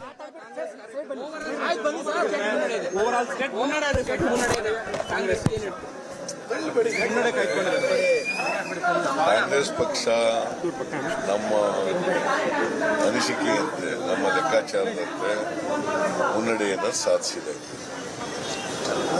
ನಾವು ಬಿಜೆಪಿಗೆ 65-70 ಬರ್ಬೋದು ಅಂತ ಲೆಕ್ಕ ಹಾಕೊಂಡಿದ್ದು. ಆ ಥರನೇ trend ಇದೆ ಈಗ. ನಾವು 120ಕ್ಕಿಂತ ಜಾಸ್ತಿ ಬರ್ತೀವಿ ಅಂತ ಹೇಳಿದ್ದು ಅದೇ ಥರ ಟ್ರೆಂಡ್ ಇದೆ. ಜೆಡಿಎಸ್ 25-26 ಬರ್ಬೋದು ಅಂತ. Out of 75, Congress 144. So Congress party But then a lot of these new faces 120 ಮೇಲೆ ಸ್ಥಾನಗಳನ್ನು ತಗೊಂಡು ಗೆಲ್ತದೆ. ಈಗ ಇನಿಷಿಯಲ್ ಸ್ಟೇಜ್ ಇನ್ನ 5 ರೌಂಡು 6 ರೌಂಡು 7 ರೌಂಡ್ ಹಿಂಗೆಲ್ಲ ಆಗಿದ್ದಾವೆ. ಇನ್ನೂ ಜಾಸ್ತಿ ರೌಂಡ್ಗಳಾಗಬೇಕು. The JDS and what was predicted with the JDS, it is somewhere around that. This is 5-6 rounds, 117 seats for the Congress. They should get further consolidated is what his point is. ಸ್ವಂತ ಶಕ್ತಿ ಮೇಲೆ ಅಧಿಕಾರಕ್ಕೆ ಬರ್ತದೆ. ವರ್ಣದಲ್ಲೂ ತುಂಬಾ lead ಇದೆ. ವರ್ಣದಲ್ಲಿ ಈಗ 3 round 4 round ಆಗಿದೆ. 8,000 lead ಇದೆ. Now he's talking about his own constituency. About 4 rounds of counting has happened in Varuna, and he says he'll win much more comfortably. The lead will get consolidated. ಸೋಮಣ್ಣವರು 2 ಕ್ಷೇತ್ರಗಳಲ್ಲಿ ಸೋಲ್ತಾರೆ. ವರ್ಣದಲ್ಲೂ ಸೋಲ್ತಾರೆ, ಚಾಮರಾಜನಗರದಲ್ಲೂ ಸೋಲ್ತಾರೆ. Sir, totally ಒಂದ್ ಕಡೆ ಕೇಂದ್ರ ನಾಯಕರು BJP ಪರವಾಗಿ ಬಂದಿದ್ರು. ಅವ್ರ ಅಲೆ workout ಆಗಿಲ್ಲ ಅನ್ನೋದು ಇಲ್ಲಿ ಸ್ಪಷ್ಟವಾಗಿ ಕಾಣ್ತಾ ಇದೆಯಾ? ನಾನು ಹೇಳ್ತಾ ಇದ್ದೆ, ನರೇಂದ್ರ ಮೋದಿ ಅವರು ಎಷ್ಟೇ ಸಾರಿ ಬಂದ್ರು ಕೂಡ, ಅಮಿತ್ ಶಾ ಎಷ್ಟೇ ಸಾರಿ ಬಂದ್ರು, ನಡ್ಡಾ ಎಷ್ಟೇ ಸಾರಿ ಬಂದ್ರು, ಅದು ಕರ್ನಾಟಕದ ಮತದಾರರ ಮೇಲೆ ಏನು ಪರಿಣಾಮ ಬೀರಲ್ಲ. So no matter how many times PM Narendra Modi or Home Minister Amit Shah come and conduct rallies in whatever, it is not going to have a big impact in Karnataka. Karnataka voter is different, they think differently and the issues are different. ಇವರಿಂದ ಜನ ಬೇಸತ್ತಿದ್ದಾರೆ, ಜನ ಬದಲಾವಣೆ ಬಯಸ್ತಾ ಇದ್ದಾರೆ ಅಂತೇಳಿ ನಾನು ಹೇಳ್ತಾ ಇದ್ದೆ. ಬಹುಶಃ ಅದು ಅದೇ ರೀತಿ ಜನ ತೀರ್ಪು ಕೊಟ್ಟಿದ್ದಾರೆ ಅಂತ ಹೇಳಿ ನನಗನ್ಸುತ್ತೆ. Thank you, sir. Thank you, sir. So Siddaramaiah saying as more rounds are counted, he is confident that Congress will consolidate the lead. Let's just set down Air Alexa and quickly look at how the chart looks. How does the Vidhana Saudha look at this point, ladies and gentlemen? What is the story as far as the Vidhana Saudha is concerned? Let's just set Air Alexa down right next to the Vidhana Saudha as we come to that beautiful building. Right now, the Congress party is sitting in government comfortably all alone. The rest of the contenders will be sitting in the opposition. The treasury benches belong to the Congress party. This is how the entire pie, the arc looks like. Halfway past, 117 leads and wins already in for the Congress party. Comfortably past the halfway mark of 112, 5 seats plus. So not very unsettling. Will the Congress want it to be further consolidated? 120 plus? Yes, they would. And this would be also bucking a trend It's after a long time that Karnataka is voting in clear majority, and that's what's is important. The BJP slipping down to 73 now. No way they're going to come back in contention, irrespective of how many more rounds are left and whatever chances they talk. They have huge amount of introspection to do. What are the issues that did not work in their favor? But more importantly, the Congress proving that by keeping the issues local, they can challenge the BJP directly.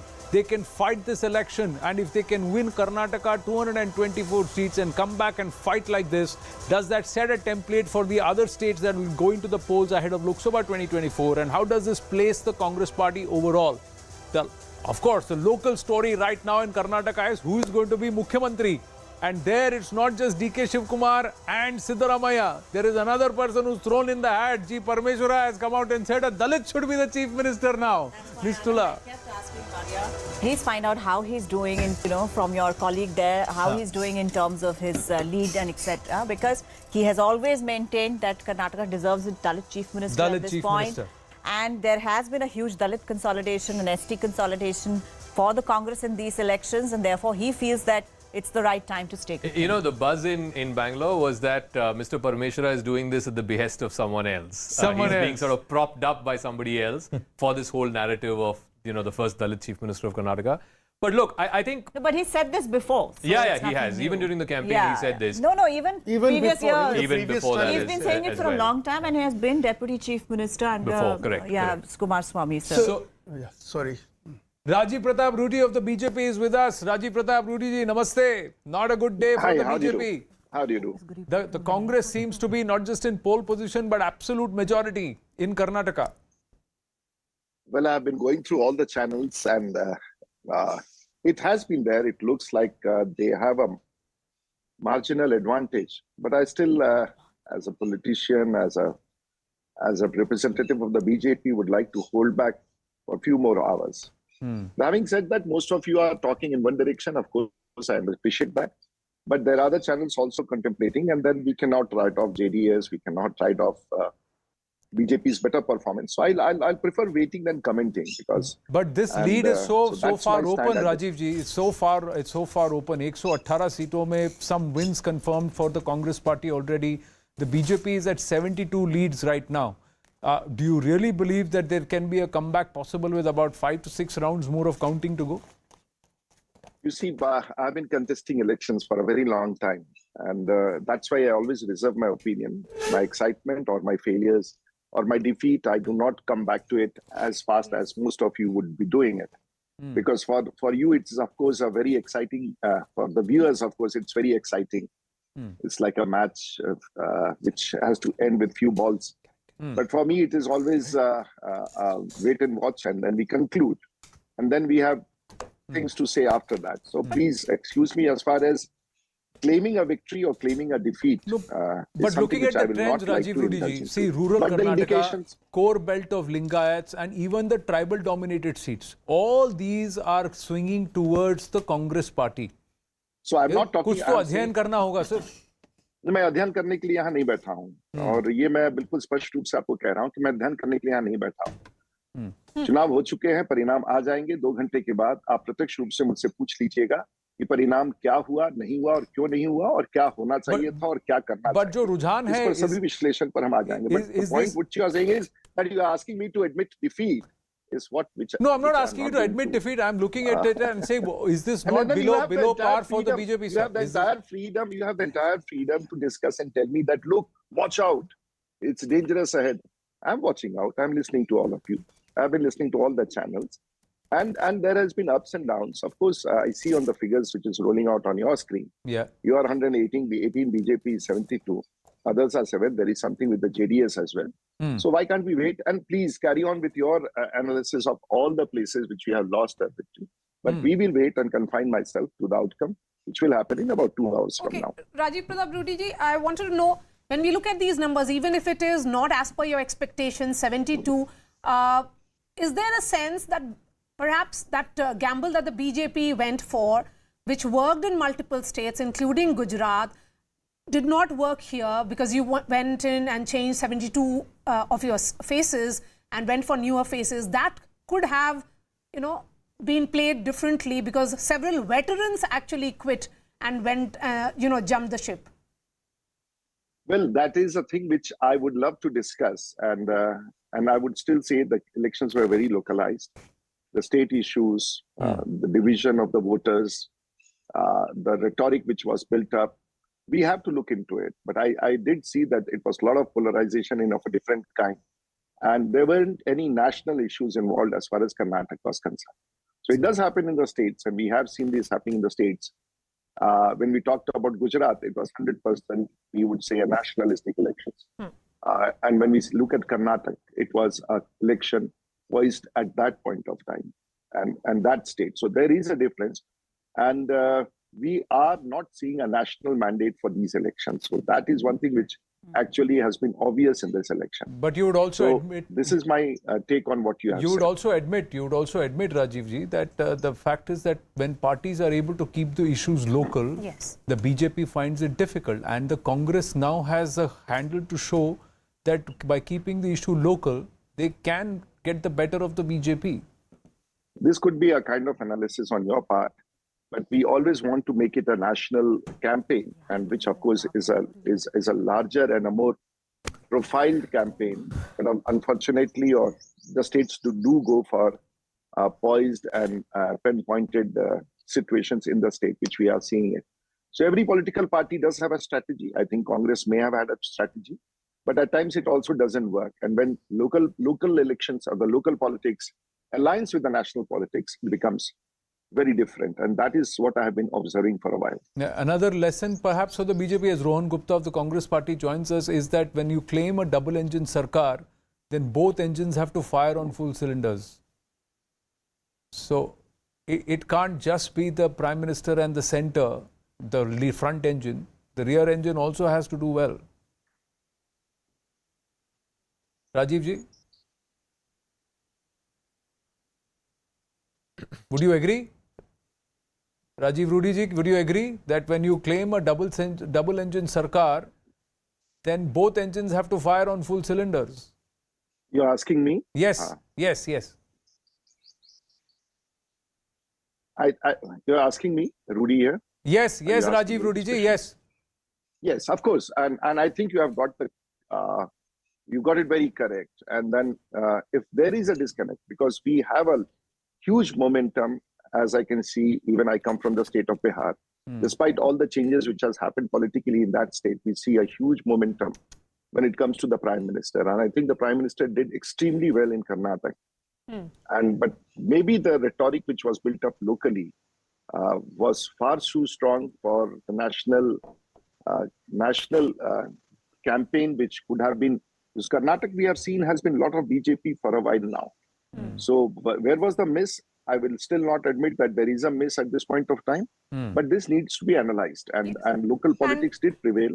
But I think the effect and the impact of Prime Minister and his visits and did work in a very big way. What you say that both the states and the center, where we have a national government and the state government as well, interestingly, have to align itself for a larger purpose and a larger victory. So that may have been a miss, but it would be too early to analyze it as of now. Okay, Rohan Gupta of the Congress is also joining us. Rohan, the analysis certainly is, and as per the details that is coming in from our research team, that the Congress is actually sweeping the entire tribal-dominated seats. I mean, 10 of them are being swept by the Congress party. What do you think is working for the Congress in the state of Karnataka?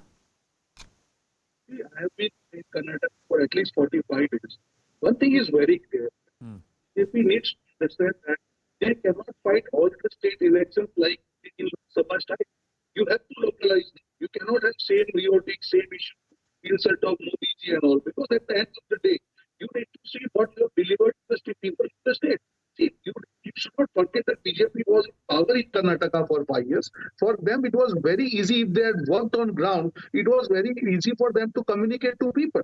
I think one of your panelists was talking about one engine working and other engine not working. No, both the engines have worked against Karnataka, whether it is GST dues or injustice to Karnataka on many ways. I have been here. The local issues of 40% corruption by state government had penetrated in the minds of people where BJP could not do anything. But Other Rohan, thing is, it is more than your campaign of 40% corruption, was it also pro-Congress vote in terms of the 5 promises or 5 guarantees that you gave?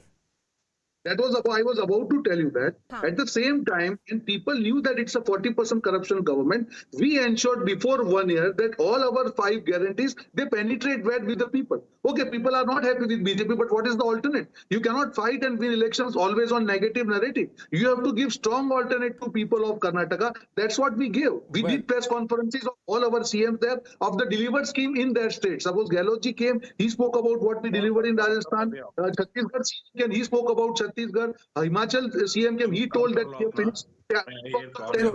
Is that what worked? We'll have to wait and watch. But clearly, the Congress seems to has the edge. Not just edge; it's touching that 120 number at this point. It's 119, so comfortably above the halfway mark and majority. Just one aspect, big news coming through. Rohan Gupta, one second. There's just an update that the BJP has lost the Hassan seat. JDS's Swaroop has won. That means this was a gateway into the Gowda bastion. Between Revanna's wife and Kumaraswamy's candidate. Kumaraswamy's candidate, by the way, HP Swaroop, he's the guy who's won. The BJP was hoping to make inroads in this Hassan belt. But look at the JDS seats. I mean, this is Hassan, like I said, Swaroop has won by, I think, over 10,000 votes. Neighbouring constituency, Revanna's constituency, Hole Narsipur, he's currently leading there. Again, neighbouring constituency, Arkalgud, A. Manju is leading from the JDS. Krishna Rajpet, HT Manju of the JDS is leading. CN Balkrishna of the JDS is leading from Shravana-Belagola. So they've got 5 seats in this district where the JDS candidates have won. And I think the Hassan seat was a prestige fight. It was within the family, and it seems like Kumaraswamy's candidate has prevailed. So Congress 120, we've got Shankarana of the JDS, and we also have Harish Upadhyay with that update. So yeah, just Harish, and then I'll bring it into the studio. Yes, Harish. So as Zaka was mentioning, clearly the BJP not able to win Hassan. Absolutely. Remember, Pritam Gowda was their hope. In fact, when we spoke to Mr. Amit Shah also, he said they're hoping to increase the number of seats in Hassan, and Hassan city was their gateway for this Gowda bastion, but they've lost that seat.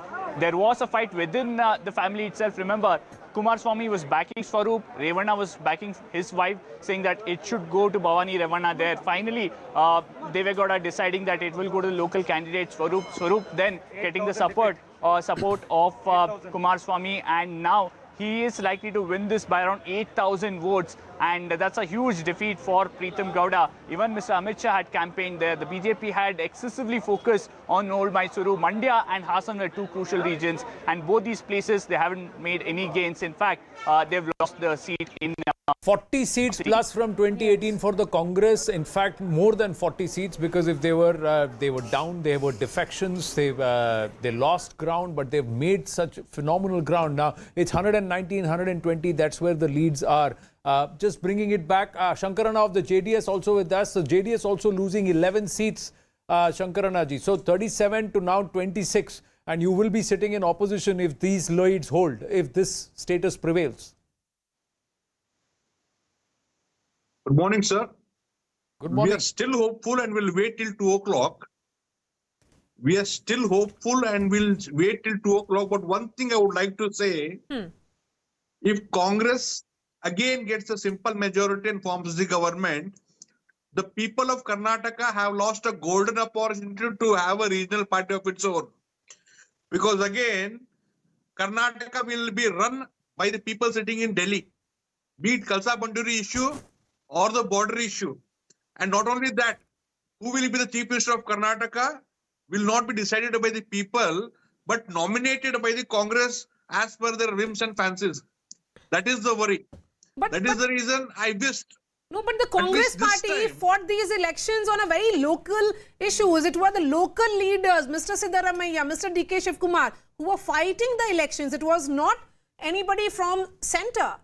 Even Rahul Gandhi, when he went for that Bharat Jodo Yatra, it was ensuring that the 2 leaders come together. The push and pull was not so visible. So how can you say that this is some kind of imposition of outsiders on Karnataka?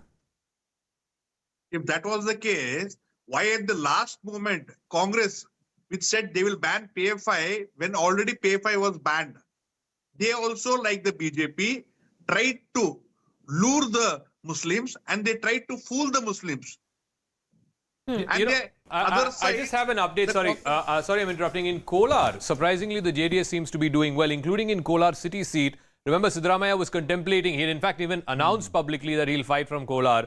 It's the JDS's CMR Srinath who's leading in Kolar. In neighbouring Srinivaspur, Venkatesh Reddy of the JDS leading. In Bangarpet, Mallesh Babu of the JDS leading. In Mulbagal, again, the JDS candidate there leading. So I think about 5 seats, the JDS is leading in Kolar. And Kolar, I want to come back to Kolar for a moment because that entire thing around Rahul Gandhi started from Kolar. And he went to Kolar, he campaigned there, and he was advised to keep it to local issues. Don't talk about national issues. Don't talk about Adani and the controversy around the Modi surname. He kept it away from that. But the Kolar seat seems to now be going to the JDS. So I guess in hindsight, Siddaramaiah knew that standing from Kolar, and if he lost, like he lost last time, one seat he lost and the other seat he won, if that were to happen, that would be bad for him. So he decided not to contest from Kolar, and with good reason, because the JDS seems to have won quite a few seats in this Kolar district. And so, Nisula, you wanted to come in and make a point. No, I basically wanted to agree with the point that you made, which was that the Congress actually fought this election more like a regional party. Regional party. And they raised a lot of regional issues, including the milk cooperatives and, things like that. I think that at some point, the JDS will have to acknowledge that they did it better than them. Because the JDS started talking about regional parties and being a regional party, but the issues on which the Congress was able to create a lot of noise, JDS was not able to. And this is something which is not going to be advantage BJP going into Madhya Pradesh, Rajasthan, Chhattisgarh. Even as I want to throw and say who should be the next Chief Minister of Karnataka, the Congress would now figure, those are straight fights. Madhya Pradesh, Rajasthan, Chhattisgarh, straight fights between BJP and Congress. 3 big states. The Congress has now figured this out, that as long as they keep the issue local and they don't allow it to be nationalized at all, they have an advantage along with the promises, the guarantees or the freebies which they would say, welfare promises which they come. So Nalin and Prakash Belwadi. So those are the visuals coming in of DK Shivakumar actually watching the election results. Prakash ji? Like Obama in a situation room. Yeah. What exactly is the situation here? Now, would you want to see a Dalit CM or a Vokalika CM or a... No, if it becomes 120 seats for the Congress and plus, he was saying, Shivakumar has been saying it will be 141 seats, remember, Correct. okay? So it may go up a lot more now, okay? So, but if it becomes that, it'll become more and more difficult for him to become the chief minister.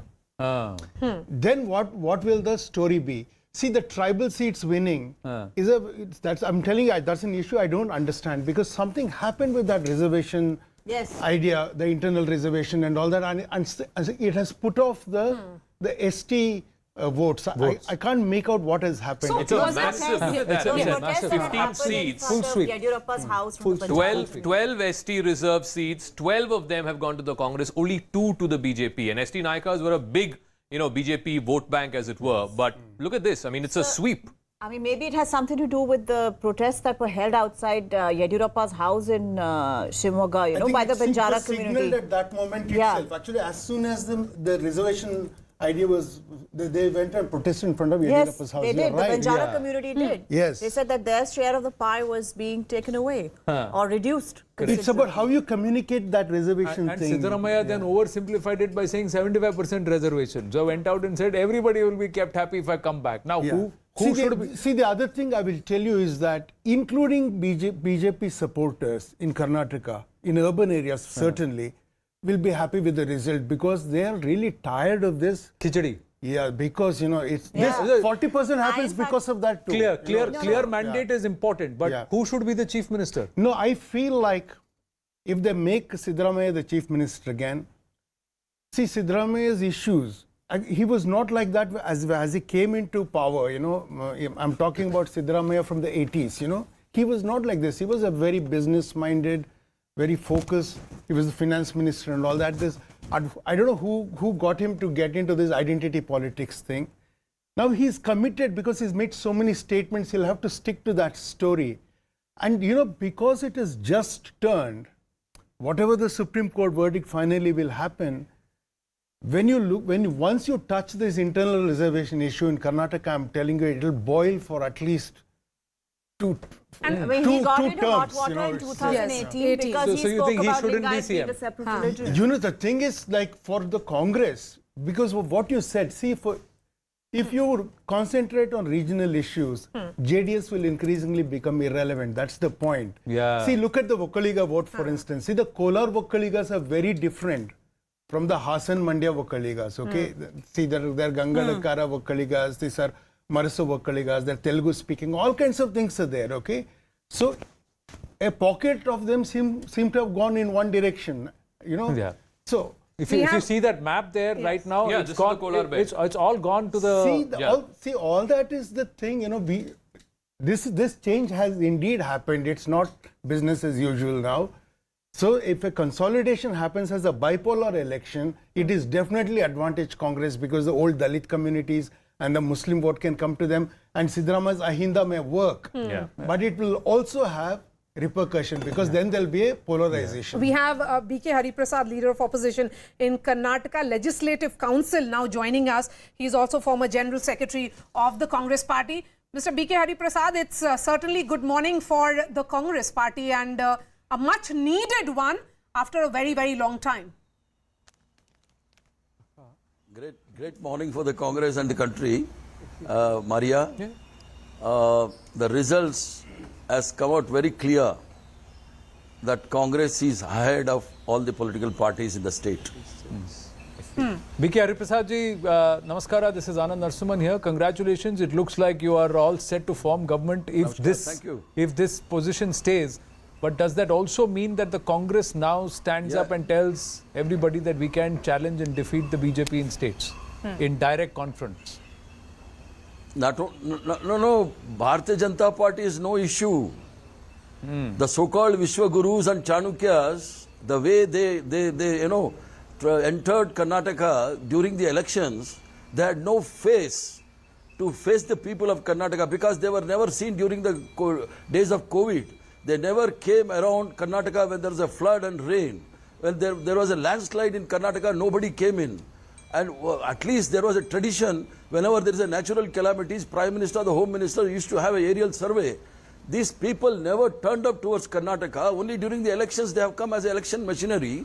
And the people, of Karnataka, the most self-respected people. When their self-respect is harmed, definitely they will give a befitting reply. Okay. This is not the first time. What worked for you? What worked for the Congress Party? What do you think worked for the Congress Party on ground? Well, it was totally against the leadership of the Bharatiya Janata Party at the center. The way they came into Karnataka, and definitely, and there was in the mind of the people, for no reason, Rahul Gandhi was disqualified for the speech he made in Karnataka.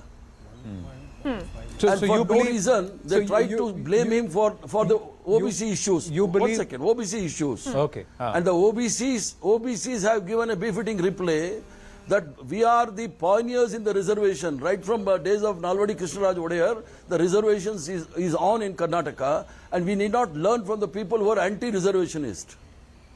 So the reservation aspect is important, but you believe was the mandate more towards towards the leaders at the center, or was it the leaders of the state in BJP? Yes. Or was it more because of the 5 guarantees that the Congress Party made, including that 2,000 rupees for the women? Mandate.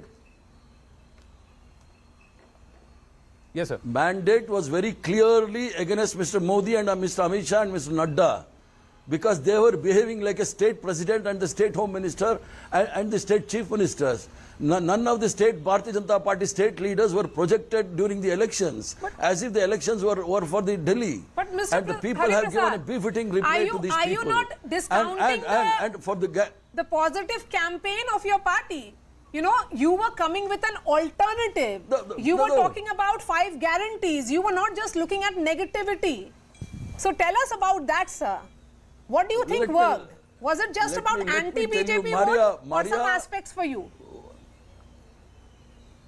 No, it is not that. I am telling you, it was anti-Mr. Modi, anti-Mr. Amit Shah, anti-Mr. Nadda. Our positive campaign was because to counter what Bharatiya Janata Party could not bring out a proper manifesto in Karnataka. You just see the last 3 days, the advertisements of both BJP and the Congress. and we were talking about the day-to-day life of the people, and they were talking about the religion and the caste. And this is the difference between the Congress and Bharatiya Janata Party.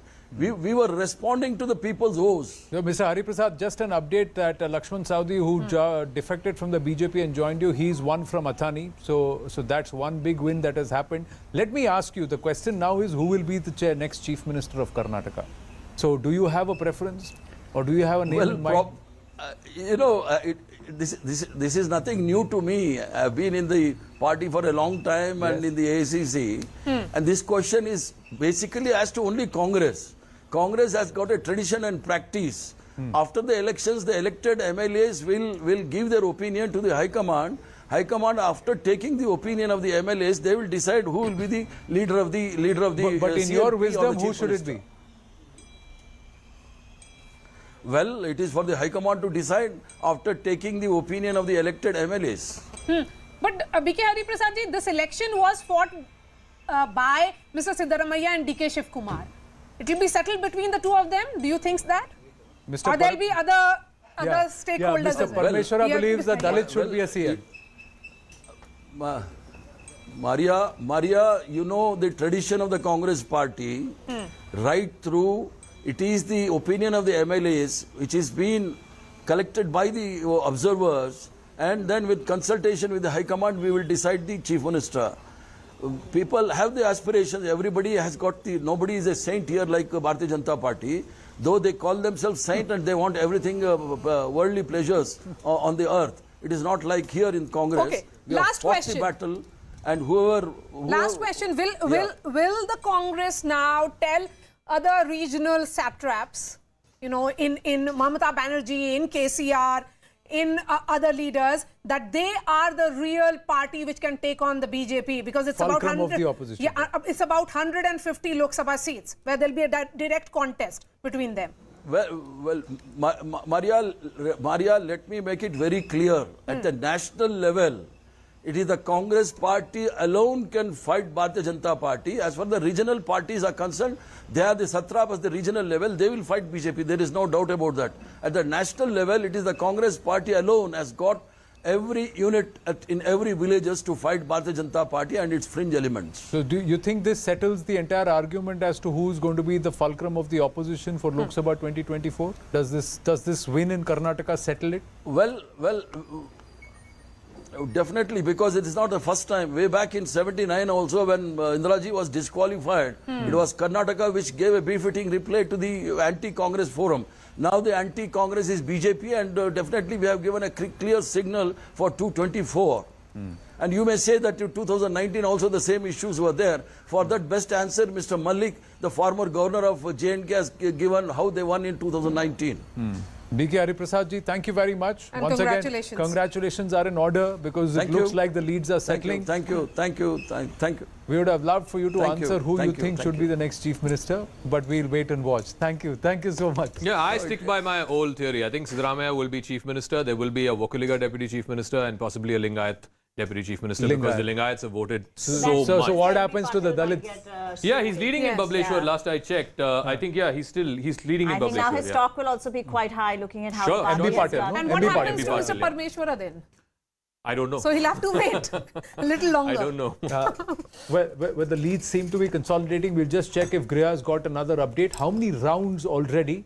At this point, it just seems to be settling here, ladies and gentlemen. Like we said, that the Congress, the moment it got to that 111 number, it would only increase. And if it has opened up a 7% vote share gap between itself and the BJP, it was inevitable that it was going to steamroll this election and get into a position of absolute majority. That's where they are. Will they further break into the 120s? It's unprecedented in the recent times, isn't it? The last time a party had... I think Siddaramaiah, when he won in 2013, had 122. So it's more or less in that So nearly a decade that we are seeing a position like this. Yes, Griha, what's the update? How many more rounds to go across overall? And So Anand, how many seats depending which are on the still tight fights? constituency, Are there Depending on the constituency, it depends on the number of rounds that are going on. We're talking about Chamarajanagar right now. The rounds that happened was 17 here. V. Sumanna has lost by 7,000, over 7,000 votes against the Congress candidate here in Chamarajanagar constituency number 224. Putturanga Shetty of the Congress party has won from here. There is another update, Zaka, from Dakshin Kannada. In all likelihood, 203 is the constituency number. Bangalore City South. It is going to be a BJP victory there in all likelihood. We are not yet declaring it, but the vote margin is huge, and that's why I am saying in all likelihood BJP is going to win from 203. Is it possible for you to find out with Rajesh Raina and the team which is sitting there, how many seats are tight fights so far? Are there how many number of seats where the margin of lead is less than about, say, 2,000 votes or 2,500 votes? Because and with how many more rounds to go? Because that would then bring the picture possible that whether or not is this lead now settling and consolidating, or is there a change in the picture possible? Absolutely. Anand, I will collate that data for you. We've got, I think we've got another victory, so there's a lot of action that is happening over here. Sir, Chamarajanagar, one more victory you were mentioning about. Chamarajanagar district in Kollegala district. So Congress candidate A.R. Krishnamurthy win. Okay, so one more Congress candidate has win from Chamarajanagar. Kollegala constituency. Kollegala constituency. From, do we have the constituency number, sir? 222. Constituency number. Yeah, so Kollegal A.R. Krishnamurthy has won. These are all sort of outskirts of Mysore, you know, Greater Mysore as they call it. So Kollegal, the Congress candidate, has won. The neighbouring constituency of Chamarajanagar, Putturanga Shetty has won. Again, Gudlupet, the Congress candidate, Ganesh Prasad is leading. In Hegadevane again, the Congress candidate is leading. Nanjangud, the Congress candidate is leading. So Varuna is sort of the heart of this. I mean, it's the outskirts of Mysore. And then you have the further districts, so the further constituencies away from there. There's been a massive swing in the Congress's favour, not just here, but going all the way up to Virajpet, where A.S. Ponnanna is leading of the Congress, and also in Madikeri, Dr. Mantar Gowda of the Congress is leading. So I think in that entire belt, Greater Mysore going all the way up to Coorg, I think the Congress seems to have done well.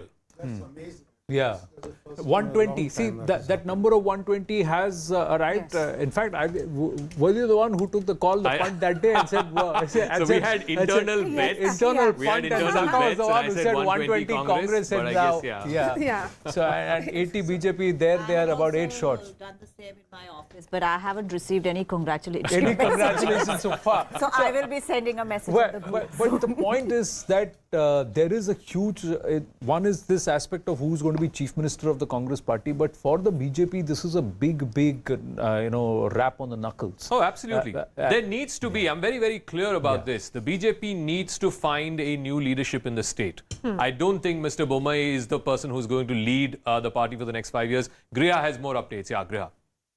So one thing that we are getting to know, Zaka, it's an interesting update that's coming from the live result hub, is on the Bharat Jodo Yatra and its impact, especially in rural Karnataka. What we are learning, and we have it through the data, that Congress is doing very well in rural Karnataka, and it's all because of the 22 days that Rahul Gandhi spent in Karnataka, and that is getting the numbers in its favor. And that's why we are seeing that swing and the margin of votes that are also huge between the Congress and the rival party, whether it is the JDS or the BJP, especially in rural Karnataka. And what about those JDS seats, 26 that we are looking at, Griha? Can you give us a sense of which pockets they are coming from, and what is the difference between JDS candidate and the nearest rival? Candidate, yeah. So what we do know is that they have managed to retain strongholds like Hassan, one victory of the JDS, the sole one right now that's been declared. So can we look at the JDS numbers if we get an idea on where exactly? So right now we only know about Hassan. Okay. And anywhere else we know about the leads where the JDS is leading majorly? Okay. Not yet. So right now there is no clear margin for the JDS except for that win in Hassan that's been announced. So right now it's still tricky to actually call out any of the numbers of the JDS except for that victory. At least as far as these leads are concerned, they've got it in pockets. In Hassan, they've got 4 seats, including the Hassan city seat, which Swaroop won. In Outer Mysore, in Hunsur, Harish Gowda of the JDS is leading. In Chamundeshwari, again, GT Devegowda is leading. Again, in the Greater Mysore region, in Hanur, Manjunath of the JDS is leading. And in T. Narsipur, again, you have a JDS candidate, Ashwin Kumar, leading. In Kolar district, which, like I said, 5 seats, the JDS is currently leading. So they've got a bunch of patches in Hassan, in Kolar, and in Greater Mysore. Also a couple in the north, which old Mysore party. Yeah, I mean, the northern seats seem to be interesting for me because, again, in Belgaum, Bagalkot, they're leading in 2 seats. These are rural seats, Devar Hippargi. In Raichur, in Gurmeetkal, I think it was a sitting seat. I think they had defeated Mr. Kharge's candidate last time in Gurmeetkal. That gentleman seems to be leading there. And also in Devdurga, Karema of the JDS is leading. So JDS seems to be getting, pockets here and there, which is beyond just this Hassan, Mandya, Ramnagara belt. I think in Mysore a few seats, in Kolar a few seats, and a couple of seats. 28 seats that they gave to outsiders. Candidates who were rejected by the chance of BJP. winning. Whether that's work. Aparajita Sarangi is with us. Aparajita ji, namaste. Not a good Saturday for the BJP, especially with the Karnataka numbers the way they are right now. That's right. Congress is doing very well and BJP is not doing so very well, but I can only say that we had put in our best efforts as far as the election campaign was concerned, and all our leaders who had gone campaigning received massive positive response from the people. We would continue to work for the people of Karnataka, but I can only say that BJP's vote share is more or less intact, and which makes us happy. The counting is on. And in many of the seats, in fact, the difference is less than 500 votes. So I think we need to slightly more, have patience. You still have your hopes up. About my party, Bharati. Despite a nearly... we never lose our hope. We never lose our hope, but I can only say that here is a party with a difference. Bharatiya Janata Party either wins or learns. It never loses. But so we are going to learn in case we are not able to have the numbers. But this is a tough lesson.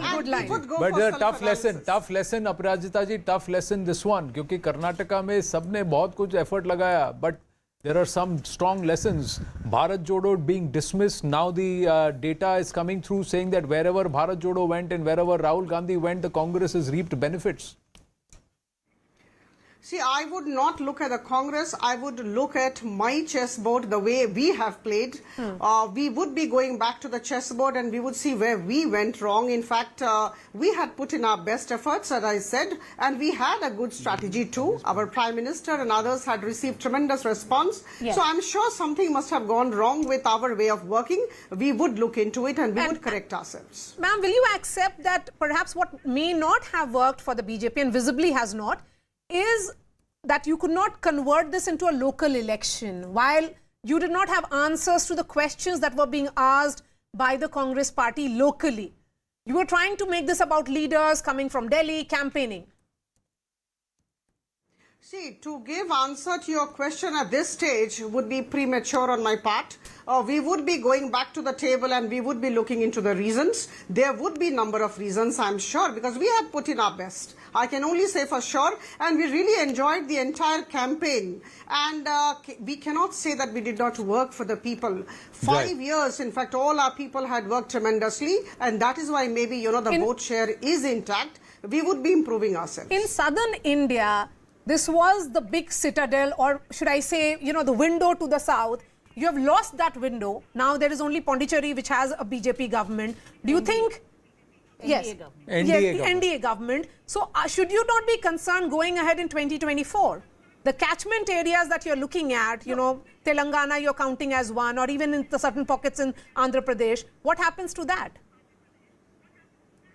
See, I would definitely not link Karnataka election results with 2024 elections. Don't forget that we have been winning in Uttar Pradesh right now. In fact, we have swept the entire mayoral election. And we just won in Tripura, Nagaland and Meghalaya. We had the governments. Last year we had governments in 5 places. So just because we are losing Karnataka, we can't say that we would not be forming the government in 2024. In fact, there is no vacancy in the seat of PM in 2024. Well, Aparajita ji, in many of the states, we are doing very well. Well, Aparajita ji, mayoral polls, if you're not wanting to equate assembly polls with 2024, we should not look at mayoral polls. But big news coming through. It's on Kaun Banega Mukhyamantri within the Congress camp. DK Shivakumar's camp says, Ab ki baar DK Sarkar. we will not give up the ambition to become chief minister, and exactly what they are claiming. They are claiming the turnaround has happened in Old Mysore because of DK Shivakumar and his work. What the Congress is seeing as gains in Old Mysore, southern Karnataka, is all because of DK Shivakumar's hard work, and the DK Shivakumar camp will not give up, won't give up the CM ambition, chose to go to jail rather than join the BJP, fought and guarded the party during the many elections and attempted political coups, is what the DK camp is saying. Harish Upadhyay joining us. Harish, DK Shivakumar had said that loyalty should get loyalty.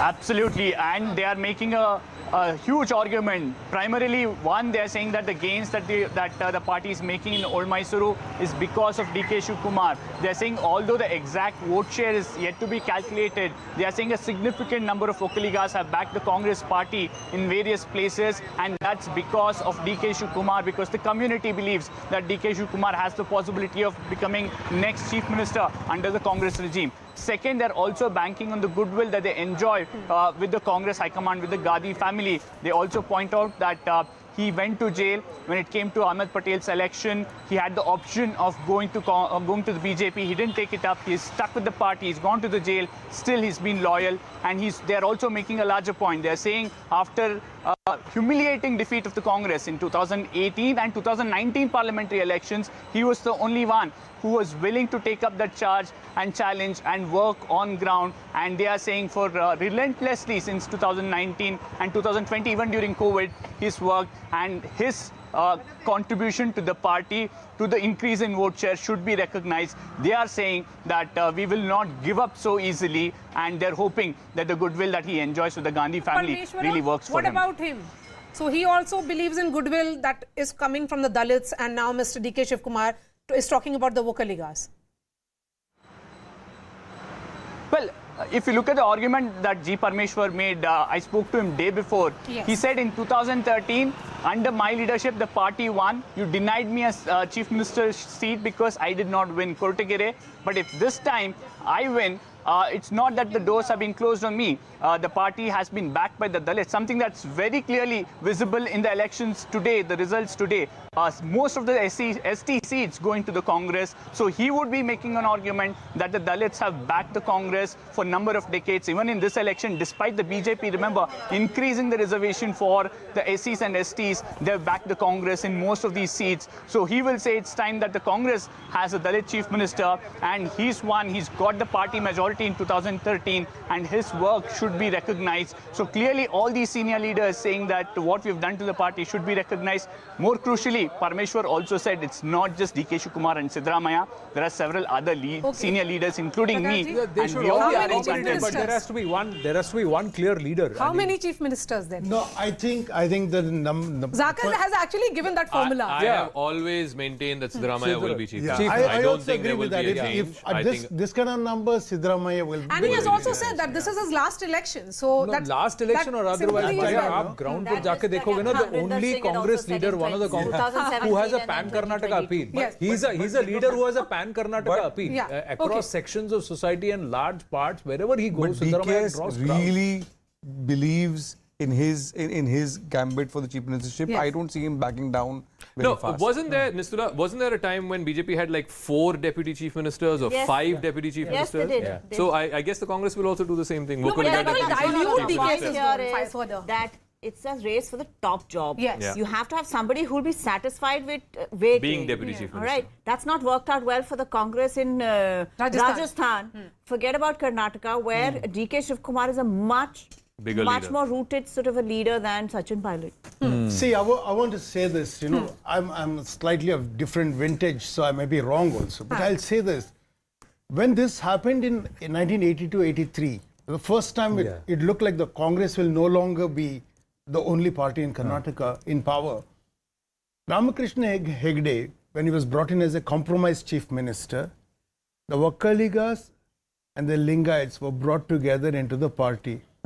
And the Muslims were there substantially with the Janata Party that time, and also a significant number of Dalits were with it. Now, if you push for the Ahinda thing, there will be a reaction of this consolidation of Lingayats and Vokkaligas. It's really possible, I'm telling you. That is the danger of this. That's the danger of identity politics. It has up to a point, it's fine. Yeah, there'll be a pull and there will also be a push, a repulsion. Yeah, because you see, BJP, they gave that thing to the Dalits because their internal survey showed that they were not doing well at all. That is the problem. Right, because in fact the entire Lingayat moved to the BJP, or initially away from the Congress and then later to the BJP from the late 80s, early 90s onwards, was a reaction to the Hinda push of the... No, the Congress has to show something or do something for the Lingayats in this election because the Lingayats have transferred quite a bit in Central and in North Karnataka. Mr. Patil then. I don't know who the tallest Lingayat leader is, but somebody should be. They clearly can't put MB Patil as a chief minister. He will come as, like he said, DK Shivakumar as a one deputy CM and with a plum portfolio. Let me continue as KPCC and wait out. Nobody wants to be KPCC president, especially when the party is in power. Right, we've got the. Let's bring the halfway mark and let's bring the rockets to get them to zoom in once again, and there they come from Dhaka side as they make the entry, and the rockets zoom into the halfway mark, 113, and it's the Congress that's zooming in, not well past the halfway mark. It's like comfortable at 120. Ab thoda money bags, Operation Kamala, none of that is going to work at this point at all. That's what the Congress would say. 122 is the lead.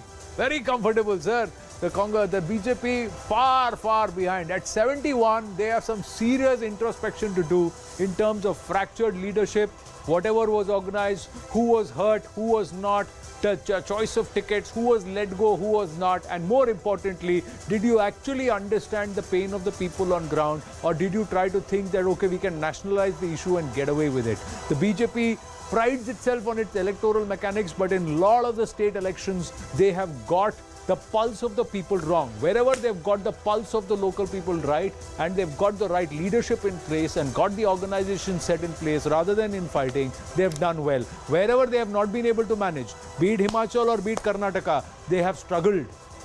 Exactly as it has played out in Himachal, it's played out in Karnataka.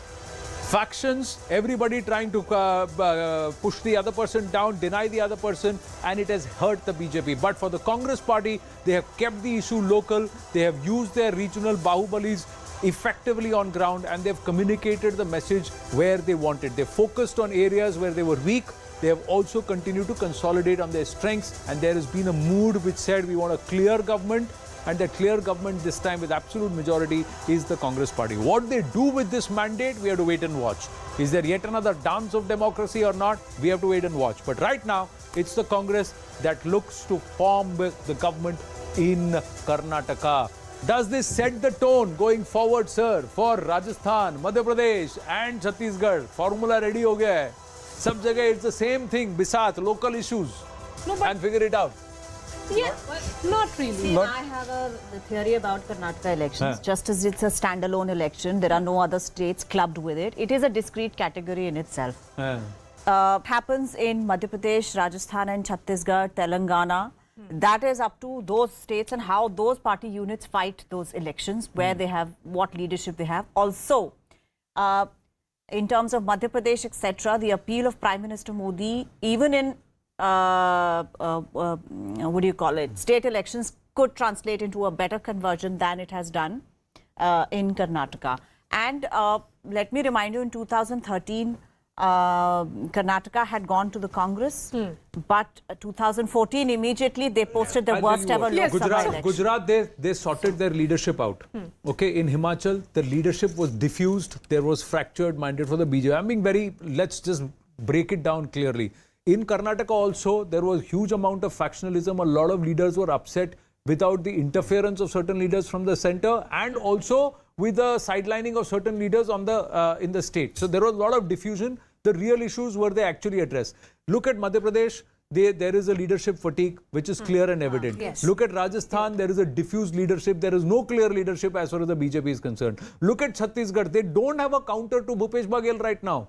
So the BJP, for it to think about its electoral mechanism as far as the state elections are concerned, Clearly, the voter is clear. I think one Lok other Sabha thing- is different, state is different. Lok Sabha is different, state is different in the mind of the voter. Very Other clear than now. Local issues, I think one of the things that the Congress did, state leadership. Both Siddaramaiah and DK Shivakumar are very, very strong state leaders. Yes. I think that is another big takeaway. And they also said, we'll keep you in the hunt. Yep. You set aside your differences till the And time, yes. let's win first. Let's win. That is something they've sorted out. Now, if they're able to sort that out with Gehlot and Sachin Pilot, let's win first. That is unlikely. Or let them Yes. decide. Let them decide. See, if they can choose Gehlot, allow Gehlot to be Rajasthan Chief Minister over AICC President, that means Gehlot holds sway. That So works when you are in Pilot go. opposition, perhaps. That's When you for are in Congress. opposition, you send a But different BJP message to में कौन है मुझे that. बताइए ना BJP में 10 leader है who think they can become Rajasthan Chief Minister and they don't have a counter to Rani Sahiba. They don't have a counter to Rani Sahiba. Sorry, Nalin. Yeah. I was saying that a few months ago, I spoke to one of the senior most leaders in the Congress who actually said from Karnataka, who said, अगर हम ये चुनाव हार गए तो हमारी party टूट जाएगी कर्नाटका में. So the Congress Karnataka is one state where the Congress is a very strong machinery still on the ground. Yeah. They all came together, they fought a united battle and they kept it focused on local issues. Now the thing is, there's no question, four things. First, no question, this is a huge morale booster for the Congress. It will strengthen its hands with the in terms of opposition unity, all of that. The Congress will believe it. If it had lost, it would be a very different story. But this kind of a victory with this margin, 43%. Okay, the Chief Minister has one. won. The Chief Minister has won. Quickly. Let's quickly go to Griha. Griha, what is the margin of his victory? Basavaraj. Yeah, now Okay, former the Chief margin Minister, is yes. not yet clear, Maria, but it's a clear victory for Basavaraj Bommai from Shigaon. That's a given because he was actually leading from a huge vote margin. We are yet not sure of the kind of votes that he's leading from. There is another BJP victory that's been confirmed, and this is from Belgaum Dakshin. 12 is the constituency. That is also gone to the BJP. So two big victories for the BJP. Shigaon, of course, going to Basavaraj Bommai, and there's another one from Belgaum Dakshin, 12. You know, interestingly, other than Shigaon, all the other seats in Haveri district, which is the Chief Have gone to Minister's home Congress. district, have gone to the Congress. Other than Shigaon. Every other seat has gone to the Congress, which was not the case 5 years ago, which was not the case in 2018. So the Chief Minister's popularity is just limited to his constituency. Not just that, the pat on the back from Siddaramaiah seems to have saved Basavaraj Bommai, if I were to Okay, say tell it. me, what did Yedurappa did not do? Prakashji. See, Yedurappa, I think like he's always been asked to leave kicking and screaming, and I mean, I personally like him, so I might speak with some prejudice. He's a person who listens to people and he talks. He's a very good Old world politician. He's a very good negotiator, and he has managed the anger of the Lingayat community leaders. I'll tell you what the real anger is, in my opinion, is that BJP wants to broad base its electoral constituency in Karnataka. They do not want to be a caste-based party. They want to be a Hindutva-based party, a larger grouping they want. This kind of irritates the Lingayats. The Lingayats, and of course from the beginning the Vokkaligas, they don't like that. Okay, it's a kind of all these old terms of Brahminizing, Karnataka. All this comes up. All those terms are no longer used, but that anger is there. And what Yedurappa did was that he managed, okay? But, if you were him, you would manage in such a way that, see what happens if I'm not there, also you can communicate. He has done enough to keep BJP there, but so not more. After half an hour, the Congress's number is going up from 120. Yeah, I think it'll settle sort of 125. I think 125 And the to JDS is below 25. Probably even 130, yeah.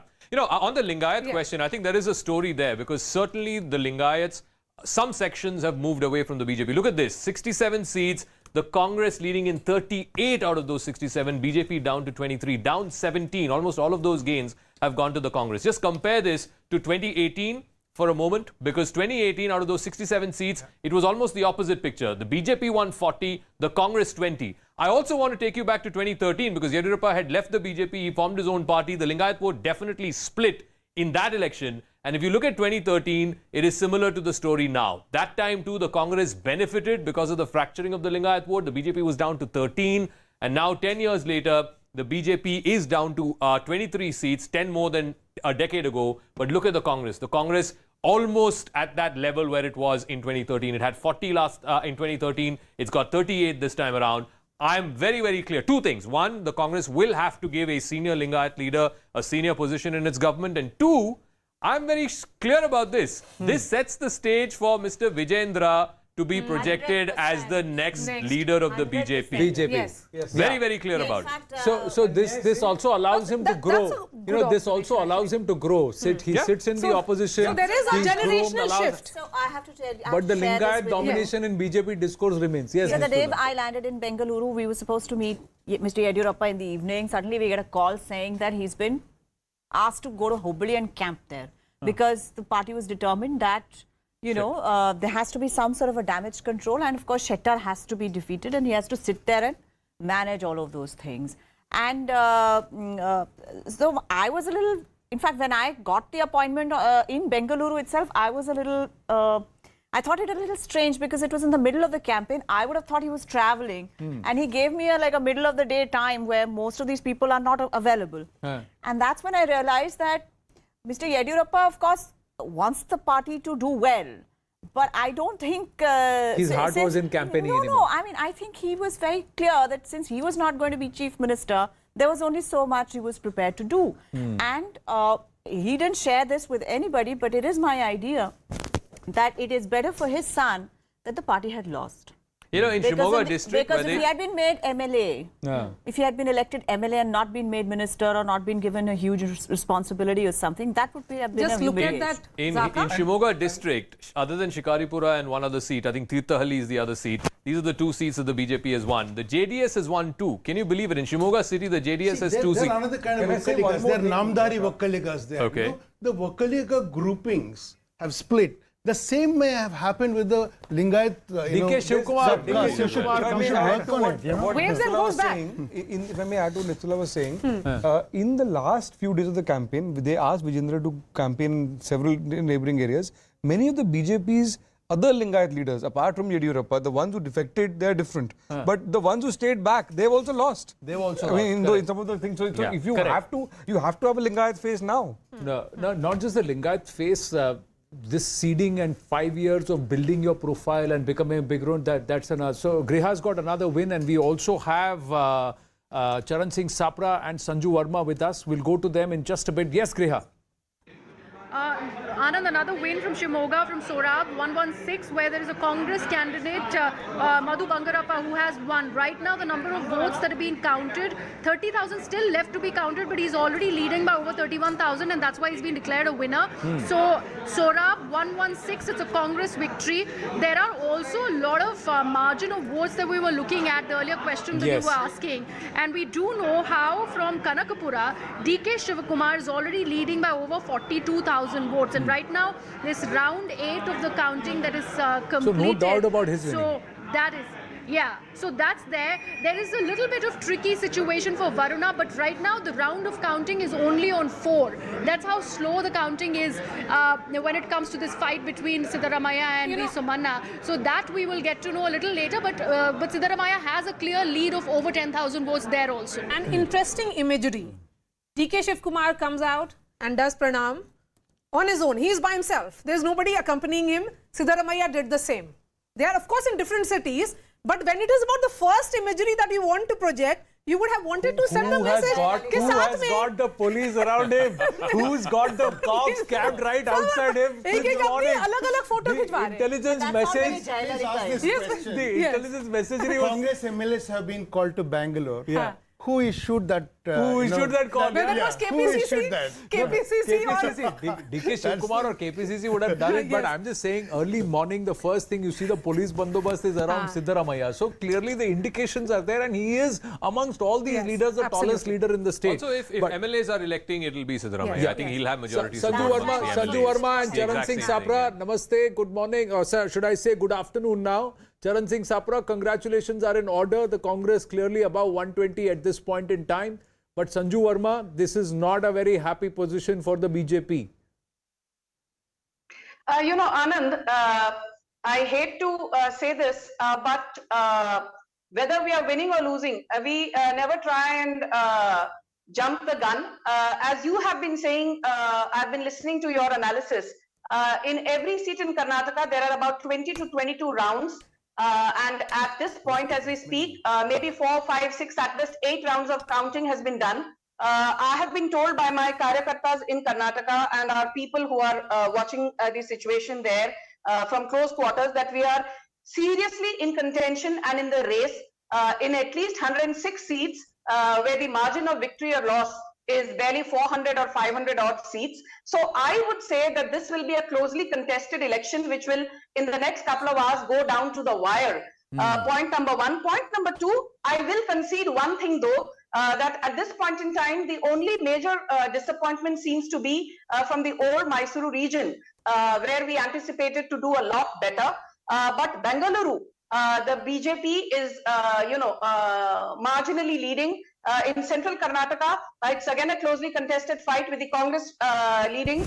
But coastal Karnataka is a sweep by the BJP. So yes, the good thing is we've held on to a vote share of 36.3% despite Jagdish Shettar's defection, which was supposedly meant to cut into our Lingayat vote bank. That is not happening. And Jagdish Shettar, I'm told, is trailing. But so I think there are many ifs and buts. If you look at what Zaka is showing on the magic wall, there is a shift in the Lingayat vote. There's a massive shift. Out of 67 seats, Sanjuji, just for your information, out of the 67 seats, the Congress is leading in 38. Last time around, out of the 67 seats, the BJP won 40 out of the 67. These are Lingayat-dominated seats. So that's I saw that. Yes. I saw that, Zaka, but my limited point is this, that after Lakshman Savdi's defection and Jagdish Shettar's defection, I keep coming back to that because it raised a lot of stink in terms of, getting a debate around his defection from the entire media, which said that he's been an ex-CM, Lakshman Savdi has been an ex-deputy CM, both are Lingayat stalwarts in their own right, and the BJP is likely to see a massive fall in vote share and number of seats. So while in number of seats, we might have seen a slightly bigger decline in terms of vote share. Sanju Verma, we have a win declared in Mysore. I have to interrupt you. Going to Griha. Yes. Yes, Griha. Yes, Anand, something that is known to be a JDS stronghold, we are getting to know that it is, in fact, the Congress party that is winning from there. This is constituency number 213, Zaka. Congress win. All right, just checking on the seats. The one city seat that the Congress seems to be leading in is Chamaraja. K. Harish Gowda, they're leading. Krishna Raja, the BJP's T.S. Srivatsa seems to be leading. And of course, in Chamundeshwari, G.T. Devegowda is leading. I just want to check 1 second on 213. All right. It's Heggadevana Kote. Anil Chikmadu of the Congress has won there. Interesting point that Sanju Verma, the fact is you may say that you've got your vote share intact, but that need not necessarily be the Lingayat votes itself. The fact is Prakash Belawadi just made that point that the BJP is trying to become a pan-Karnataka, pan-caste groupings, pan-community party. And you may have got votes elsewhere, but that is also upsetting the core caste groupings of the Lingayats and the Vokkaligas. Charan Singh Sapra, what do you think worked for the Congress? On ground in Karnataka, if there was something which you feel that that was effectively done in Karnataka, which would you want to replicate going forward in some of the other states? Like Basavaraj Bommai speaking, coming to you after this, Charan Singh Sapra. As a political party and as a national political party, we'll not only analyze and we'll see that what are the gaps and what are the deficiencies were there at different levels. We'll look into that and improve upon it, and we'll take this result in our stride, and we'll go ahead and reorganize the party and come back during Lok Sabha election.